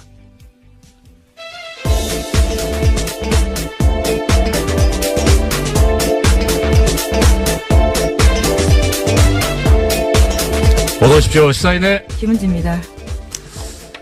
어제 뵙고 오늘 또 뵙는데 항상 반갑네요. 네, 반갑습니다. 예. 자, 오늘 좀 걱정은 돼요. 저 어제가 크리스마스여가지고 과연 뉴스가 있을까 싶은데 그럼에도 불구하고 또 튼실하게 준비를 해오신 김은지 기자님의 오늘 활약을 기대해보겠습니다. 어떤 소식 먼저 전해주시겠습니까? 네, 어제 크리스마스였는데요. 더불어민주당 추미애 대표와 자유한국당 홍준표 대표가 충북 제천 화재 현장을 찾아갔습니다. 두 사람은 사고 원인 및 대책을 놓고 극명한 입장 차이를 보였는데요. 추 대표는 소방 인력 및 장비 등의 확충이 시급하다라고 강조했고요. 반면에 홍 대표는 현장의 잘못된 대응으로 피해를 키웠다면서 세월호 참사 때와 닮은 꼴이다라고 지적했습니다. 예.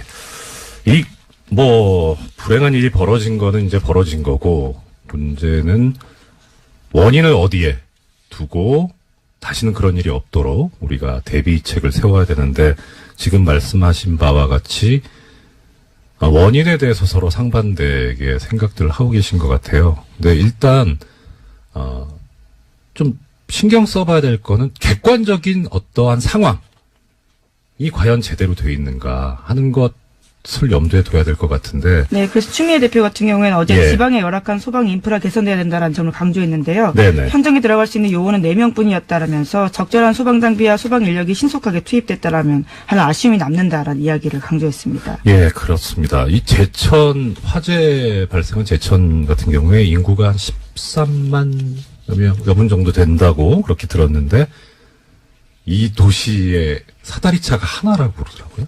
네, 굉장히 소방 인력도 부족하고요. 소방 예. 장비도 부족해서 여러모로 현장에서 애를 먹었다라는 것들은 여러 차례 보도가 나왔습니다. 예, 그렇죠. 그리고 추미애 대표도 지적을 했는데 현장에 들어갈 수 있는 요원이 4명뿐이다. 그러니까 전부 소방서에 계신 분들이 10분 정도? 예, 3교대제로 운영하고 있으니까 사술적으로 생각해도 3분, 많으면 4분. 근데 또 그런 말씀들 하시더라고요. 그러니까 실제 편제는 그렇게 돼 있는데 막상 신고받고 출동할 때는 2명만 가도 다행이다. 1명이 가는 경우가 너무 비일비재하다. 그러면서 가시면 사다리차 설치해야죠. 제일 많이 하시는 말씀이 그거더라고요. 왜 불 끄시려면 소방호스 가지고 물을 뿌려야 되잖아요. 근데 그냥 봐도 소방호스 이거 수압이 상당할 텐데 혼자서 갖고 하시면 이렇게 반동이라 그래야 되나요? 이렇게 튀어나와가지고 예, 어떻게. 몸이 밀릴 수 있는 그렇죠. 거죠. 그거 훨씬 더 품이 있어 보이네요. 네, 반동이 더 그렇습니다. 반동은 왠지 반동 분자가 생각나서 좀 종북스러워서 싫어요. 네, 그래서 이 두 분이 해서 조를 이뤄야 운영하시- 되는 예, 상황일 것 같은데요. 조를 이뤄야 된다. 이것도 좋은 표현이네요. 예, 네. 감사합니다. 오늘 저는 여러 안 차례. 되네요. 일단 현장의 인력과 장비가 이렇게 부실하고 열악한데 이건 확충해야 되지 않느냐. 네. 예. 오늘 아침 한겨레신문이 그와 같은 지적들을 했는데요. 아, 네. 서울 등 대도시와 제천 등 중소도시 사이의 소방 경력 차이가 굉장히 크다라는 겁니다. 제천 같은 경우에는 서울에 비해서 소방 인력이 절반이다라는 건데요. 네. 기본적으로 어떤 위험의 양극화가 있을 수밖에 없는 상황이다라는 거죠. 그렇죠. 사실 수도권에 사는 분들이나 지방 도시에 사는 분들이나 생명의 소중함 다 똑같잖아요.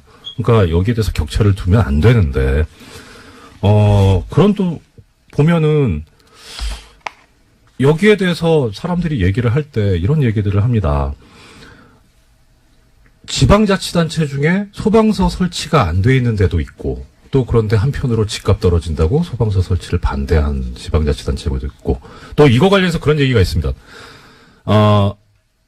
소방직을 국가직으로 네, 지금 그렇죠. 이제 지방자치단체한테 맡겨져 있는데 지금 소방 인력들의 굉장히 큰 염원 중에 하나입니다. 그렇죠. 네. 이게 어떻게 보면 지방분권화를 권력의 분산을 요구를 하고 있으니까 지방직화하는 게 맞지 않느냐, 그대로 두는 게 맞지 않느냐 하는데, 지방직이 되려면 전제로서 지방자치단체의 예산이 풍부하고 그렇게 해서 지원이 잘 될 수 있어야 되는데, 사실 우리나라 지방자치단체 중에 이 재정 자립도가 높은 데가 그렇게 많지 않지 않습니까? 그러니까 이런 인명을 다루는, 생명과 국민의 안전을 다루는 이런 직은 그야말로 국가직으로 해서 빨리 예산 확충을 시키고 국민의 안전과 생명을 지킬 수 있도록 했으면 하는 그런 마음입니다. 그다음 제천 화재가 아무래도 큰 뉴스였으니까 관련 뉴스가 또 있는 것 같은데요. 네, 관련해서요. 이 지역의 국회의원인 자유한국당의 권석창 의원이 출입이 통제된 화재 현장에 들어가서 논란이 일었습니다. 화재 현장 방문해서 30분간 둘러보고요. 자신의 휴대전화로 현장을 촬영했다라고 하는데요. 못 들어가게 막자 자신이 국회의원이다라고 주장했다라고도 알려져 있습니다. 왜 들어가셨답니까? 혹시 알려진 바가 있습니까? 자신의 주장은요. 네. 현장을 찾은 것은 의정활동의 일환이다라는 건데요. 현장을 통제해서 처음에는 경찰들과 실랑이가 있었지만 안전장비 갖추고 경찰관 입회하에 현장 들어갔다라고 주장하고 있습니다. 지역 국회의원이시니까 찾아가시는 것이 꼭 나쁘다고 할 수는 없는데, 근데 이 현장이 아직 지금 조사가 완료된 게 아니라서 증거가 보존이 돼야 될 텐데, 이 비전문가가 들어가서 좀 그렇지 않나 싶은데, 네. 게다가 유족들도 출입을 못하고 있는 상황이라고 하는데요. 그래요? 유족 대표 일부만 지난 23일에 합동 감식에 참관했다라고 합니다. 그렇기 때문에 현장에서 굉장히 여러 말이 나왔다라고 하는데요. 이게 그냥 이거 느낌인데, 이 경찰분들께서 출입을 제지하셨으면 예전에 누구시죠? 김문수 경기도지사님. 네, 이제 119에 전화해서 굉장히 유명한 말을 했습니다. 나 김문수인데. 맞다, 순대. 예. 그 순대가 아니고. 그렇죠. 네. 지사님이라고 안 하셨나요? 처음에 경기도지사라고 했는데 그렇죠. 이제 그것을 알아듣지 못하니까 아마 자신의 이름을 밝혔던 것 같기도 하고. 여기서도 그러면 나 국회의원인데라는 말이 나왔을 법한데 어떻습니까? 현장 제지하니까요. 충북 경찰서장에게 전화했다라는 보도를 제가 일부 봤는데 정확하게는 서장님한테 전화를 하시고 이런 것을 우리는 갑질이라고 하지요. 그래도 불행한 일이 벌어졌는데 가급적이면 좀 빨리빨리 이렇게 대처를 해서 상처를 치유할 수 있도록 서로 좀 힘을 합쳤으면 좋겠습니다. 여기 좀 도와주십시오. 네. 다음 소식 어떤 소식이 있습니까? 네, 최경환 자유한국당 의원이 특수활동비 1억 원을 받았다는 혐의로 구속영장 청구됐다라는 사실 다들 기억하실 텐데요. 네네. 이와 관련해서 영장실질심사가 올해 말까지 열리지 않을 것으로 보입니다. 그렇죠. 23일 종료 예정이었던 12월 임시국회가 여야 대치로 내년 1월 9일까지 연장됐기 때문인데요. 체포동의안을 처리할 국회 본회 일정이 잡히지 못하고 있습니다. 이게 원래 법에 의하면은 법원이나 검찰로부터 체포 요구에 관한 이제 동의안이 접수되면은 그것을 본회의에 보고를 하고 최초로 열리는 본회의에 보고를 하고 보고한 때로부터 24시간부터 72시간 사이에 표결을 하게 돼 있는데 이 보고조차도 지금 안 돼 있죠. 본회의가 열리지 않아가지고 원래는 22일 날 보고하고 그 다음에 끝내기로. 네, 그렇죠. 표결조차 하지 않기로 합의한 바가 있는데요. 그랬죠. 지금 이 일정 자체가 진행되고 있지 않은 겁니다. 대놓고 직무유기하겠다는 거잖아요. 참. 안 그래도 정치권이나 국회의 신뢰도가 높지 않은데 이런 식으로 또 그 와중에 이제 그 본회의도 열리지 않았으니까 원래 임시국회가 특별한 의사일정 합의 없으면 30일 회기여가지고 그러니까 지금 아까 말씀하신 대로 1월 9일까지인데 1월 9일까지 해넘겨서까지 그러니까 의사가 있는지 아닌지까지는 모르겠는데 이거 방탄국회 아닙니까? 좀 국민들하고 자꾸 이렇게 거리감 생기는 이런 행동을 자꾸 해서 어떻게 하시려고 하는지 참 심히 걱정스럽습니다. 네, 뿐만 아니라 이우현 자유한국당 의원 같은 경우에도요. 이번 주 중으로 사전 구속영장 청구될 방침이다라고 알려져 있는데 10억 원대 불법 정치자금 및 공정 헌금 받은 혐의거든요. 이 또한 같은 상황입니다. 이분은 편찮으시죠? 네. 많이들 건강들이 안 좋으신 것 같아요. 날도 안 좋고 그래서 속히 쾌유 치료를 받으셔가지고 쾌유하셔서 영장실질심사에 임하셨으면 좋겠습니다. 다음 뉴스는요? 네, 뉴스타파가 홍준표 자유한국당 대표의 유죄 혐의를 입증할 정황 증거 하나를 찾았다라고 보도했습니다. 홍 대표는 성완종 전 경남기업 회장에게 1억 원을 받았다라는 혐의로 재판받았지만요. 어제 전해드린 바와 같이 대법원에서 최종 무죄 났습니다. 법원의 판단은 돈을 줬다고 말한 성완종 전 회장이 숨지기 전한 인터뷰가 증거 능력이 없고 또 돈을 전달했다고 하는 윤승모 전 경남기업 부회장의 진술의 신빙성이 떨어진다라고 판단했는데요. 윤 전 부회장 같은 경우에는 돈을 홍준표 의원실에서 줬다라고 했는데 당시 상황을 묘사한 바가 있습니다. 그런데 이 부분이 신뢰성이 떨어진다라는 거거든요. 뭐라고 진술했냐면 네. 척당불기라는 글씨가 의원실에 걸려 있었는데 홍준표 대표 쪽 반박은 그것은 의원실이 아니라 당대표실에 걸려 있었다라고 주장한 겁니다. 그러니까 의원실엔 한 번도 걸려 있은 적이 없다라는 것들을 법원이 받아들인 건데요. 네네. 그런데 뉴스타파가 찾아낸 동영상을 보면 2010년 당시에 홍 대표 의원실에 관련된 글씨가 붙어 있습니다. 아이고, 뭐, 일반적으로 생각할 수 있는 거는, 아니, 왜 이렇게 바로 나올 거짓말을 하냐, 하는 그런 비판이 있을 수 있는데, 저는 이 소식을 듣고 그 생각이 들더라고요. 빨리 좀 내놓지. 늦게 찾아나 봅니다. 그러니까요. 아유, 아까워요. 자, 이거 관련해가지고 많은 분들이 물으시는 게, 새로운 증거가 나오지 않았냐. 그러면 이걸로 이제 상황이 바뀌었으니까 재심을 해서 처벌을 할 수 있지 않겠느냐. 그런 문제를 제기를 하시던데요. 우리나라 형사소송법에 의하면 재심은 피고인에게 유리한 경우에만 할 수 있습니다. 무죄가 되거나 내지는 적어도 형을 낮출 수 있는 사정이 생겼을 때, 그런 증거가 발견되었을 때, 그때 할 수 있는 건데요. 근데 지금 이것은 피고인한테 불리한 거라서 이거 일사부재리 원칙 때문에 재심은 우리 법상 허용이 안 됩니다. 많이 안타까우시겠지만 법이 그렇기 때문에 법이 그렇다는 것을 좀 알아주셨으면 하는 그런 마음입니다. 예, 그리고 또 중요한 소식이 하나 있다고요? 네, 검찰 과거사위원회 검토 대상 사건에 배우 고 장자연 씨 사건 등 8건이 추가됐다라고요. 중앙일보가 보도했습니다. 검찰 과거사위는 검찰의 부적절한 사건 처리 의혹을 조사하는 건데요. 네. 장자연 사건 같은 경우에는 2009년 탤런트 장 씨가 유력 인사들의 접대를 받다가 스스로 목숨을 끊으면서 수사가 시작됐습니다. 네. 당시에 일부 인사에 대한 봐주기 의혹이 제기된 바가 있는데 법무부 검찰 과거사위가 이것들을 다시 검토하겠다라고 밝힌 겁니다. 자, 검찰 과거사위원회에서 새로 이제 과거의 부실 수사에 관해서 진상조사를 하겠다는 말씀인데, 지금 그 중에 장자연 씨 사건, 기자님께서 말씀을 주셨습니다. 아시는 분들은 또 아시겠지만, 어떤 분들은 또 모르실 수도 있으니까, 이 사실관계를 좀, 김 기자님께서 약간 설명해 주셨으면 좋겠습니다. 네, 이제 2009년에 벌어졌던 사건인데요. 말씀드렸던 바처럼 유력 인사들의 접대를 강요받다가 스스로 목숨을 끊었다면서 유언을 남기고 그리고 그 유언장이 있었거든요. 네네. 그 내용들이 그 당시 굉장히 화제였습니다. 예. 그런데 경찰 수사가 시작되었는데 경찰은 5명을 불구속 기소 의견만 하고 검찰에 송치했습니다. 그런데 그때는 성접대 의혹이 아예 빠져 있었거든요. 그러니까 이 문건에 보면요. 조선일보 사장이라는 표현이 있는데요. 이와 같은 술자리 참석했다라고 했던 인사들 10명 이름 모두 빠져 있었던 겁니다. 네. 그래서 검찰의 수사를 이어받았는데 김종승 씨와 유정호 씨 당시 매니저와 그리고 대표 명예훼손 혐의 그리고 폭행 혐의로 기소가 됐고요. 나머지는 모두 무혐의 처리된 바가 있습니다.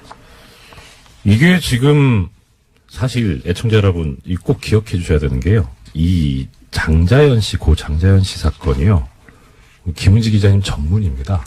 예, 저기 주진우 기자가 전문이셨고요. 저는 예, 같이 그런 미담은 얘기하지 마시고요. 김은지 기자님 전문입니다. 예, 아니면 앞으로 전문으로 예, 하도록 오늘부터 하겠습니다. 바로 전문이 되실 거고 계속 우리 애청자 여러분들 기억하시죠? 다스는 누구 겁니까? 이거는 뉴스공장에서 시작이 돼서 계속 하고 있죠. 장자연 씨는 누가 죽였습니까? 는 김은지 기자님께서 계속 파주실 것으로 기대하고 있습니다. 굉장히 무거운 숙제를 또 전해주시는데요. 예. 자, 여기에 근데 이제 관련되는, 아까 이제 접대 강요도 있었고, 이 참 껄끄러우실 수도 있는데, 언론사가 관련이 되어 있지 않습니까? 네, 그 당시에 그래서 검찰 공소장을 보면요. 장자연이 작성한 문서에 조선일보 사장이라는 기재가 있다는 사실만으로 피의자가 장자연으로부터 술접대를 받았다거나 성매매를 하였다고 인정하기 부족하다라면서요. 결과적으로 방상훈 사장 같은 경우에 증거불충분으로 혐의 없음 처분받았습니다. 거참, 네. 그렇게, 수사가 끝이 종결이 되고, 그리고 나서, 뭐 저는 자세히는 모르는데, 그게 되게 마음이 아팠어요. 그러니까 장자연 씨에서 남긴 말씀 중에, 어머니 기일인데, 제사 때인데, 나오라고. 어떻게, 사람이, 그럴 수가 있을까 싶었었거든요. 네, 참, 어제 전해드렸던 성완종 전 회장 사건도 그렇고, 지금 이 장자연 씨 사건도 그렇고, 돌아가신 분들이 참 억울한 죽음이 되지 않도록 우리가 함께 애써서 잘 좀, 밝혀봤으면, 또 이 검찰 법무부, 예, 과거사위원회도 한다니까. 검토 대상, 제대로 좀 해줬으면 좋겠습니다. 예, 시간이 많이 흘렀는데, 사실, 여러 가지 소식을 준비해 오셨지만, 어제 청취자 여러분들하고 약속드린 게 있죠. 삼성언론재단에서 언론인 분들, 우리 시사인에 계신 분들이나 TBS에 계신 분들은 안 보내주고, 다른 분들만 보내줬다는 이 엄청난 잘못에 관해서 오늘 다 좀 이어서 이야기를 해보겠습니다. 지금 언론재단 나오는데, 이 언론재단이요, 실제 그 사업이 어떻게 되는지, 혹시 나오는 얘기가 있습니까? 비용이라든가 회계를 어떻게 처리한다, 이런 것들이요. 예, 언론재단은 아니고요. 이게 네. 지금 삼성 해외 연수 사업이라고 네네. 할 수 있는데요. 네. 이제 주신 자료들을 보면 어제도 말씀을 잠깐 하셨지만 소속사 대표의 추천을 받은 언론인이 그 그룹당 한 명씩 추천을 받아서 갈 수 있는 상황인데 네네. 1년 동안 $10,000를 학비로 받게 되고요. 또 네. 체제비 같은 경우는 $3,500를 받는다라고 합니다. 예. 여기 보면, 월요? 네. 예. 네, 그렇죠. 여기 보면, 삼성언론재단의 경우 목적 사업비의 80%, 그다음 상남언론재단, 여기는 LG 계열인데요. 여기 85%를 언론인 해외 연수와 어학교육 지원에 사용해 오고 있다고 합니다. 그러니까 이 재단 자체가 아예 그 목적인 거죠. 보면 참 이게 사업이 96년 삼성언론재단 같은 경우에 시작이 되죠. 시작이 되고 2016년까지 있었습니다. 여기 기술을 그래서 하나씩 붙이시더라고요. 그 삼성언론재단에서 보면 22기까지 2016년에, 그래서 이제 2017년은 못 가셨고. 근데 오늘 드리고 싶은 말씀은 이겁니다. 이 중에 2000년도에 6기로 다녀오신 당시 모 신문이라고 할 거 있나? 경향신문의 문화부 차장님 당시 다녀오신 분이 계세요. 이분이, 그러니까 결국 삼성언론재단, 삼성 돈으로 다녀오신 거죠. 여기에 대해서, 그리고 나서 2009년에 본인이 근무하시는 신문에 칼럼을 쓰신 게 있습니다. 제목은 굿바이 노무현. 이 글에 보면 이런 얘기가 나옵니다.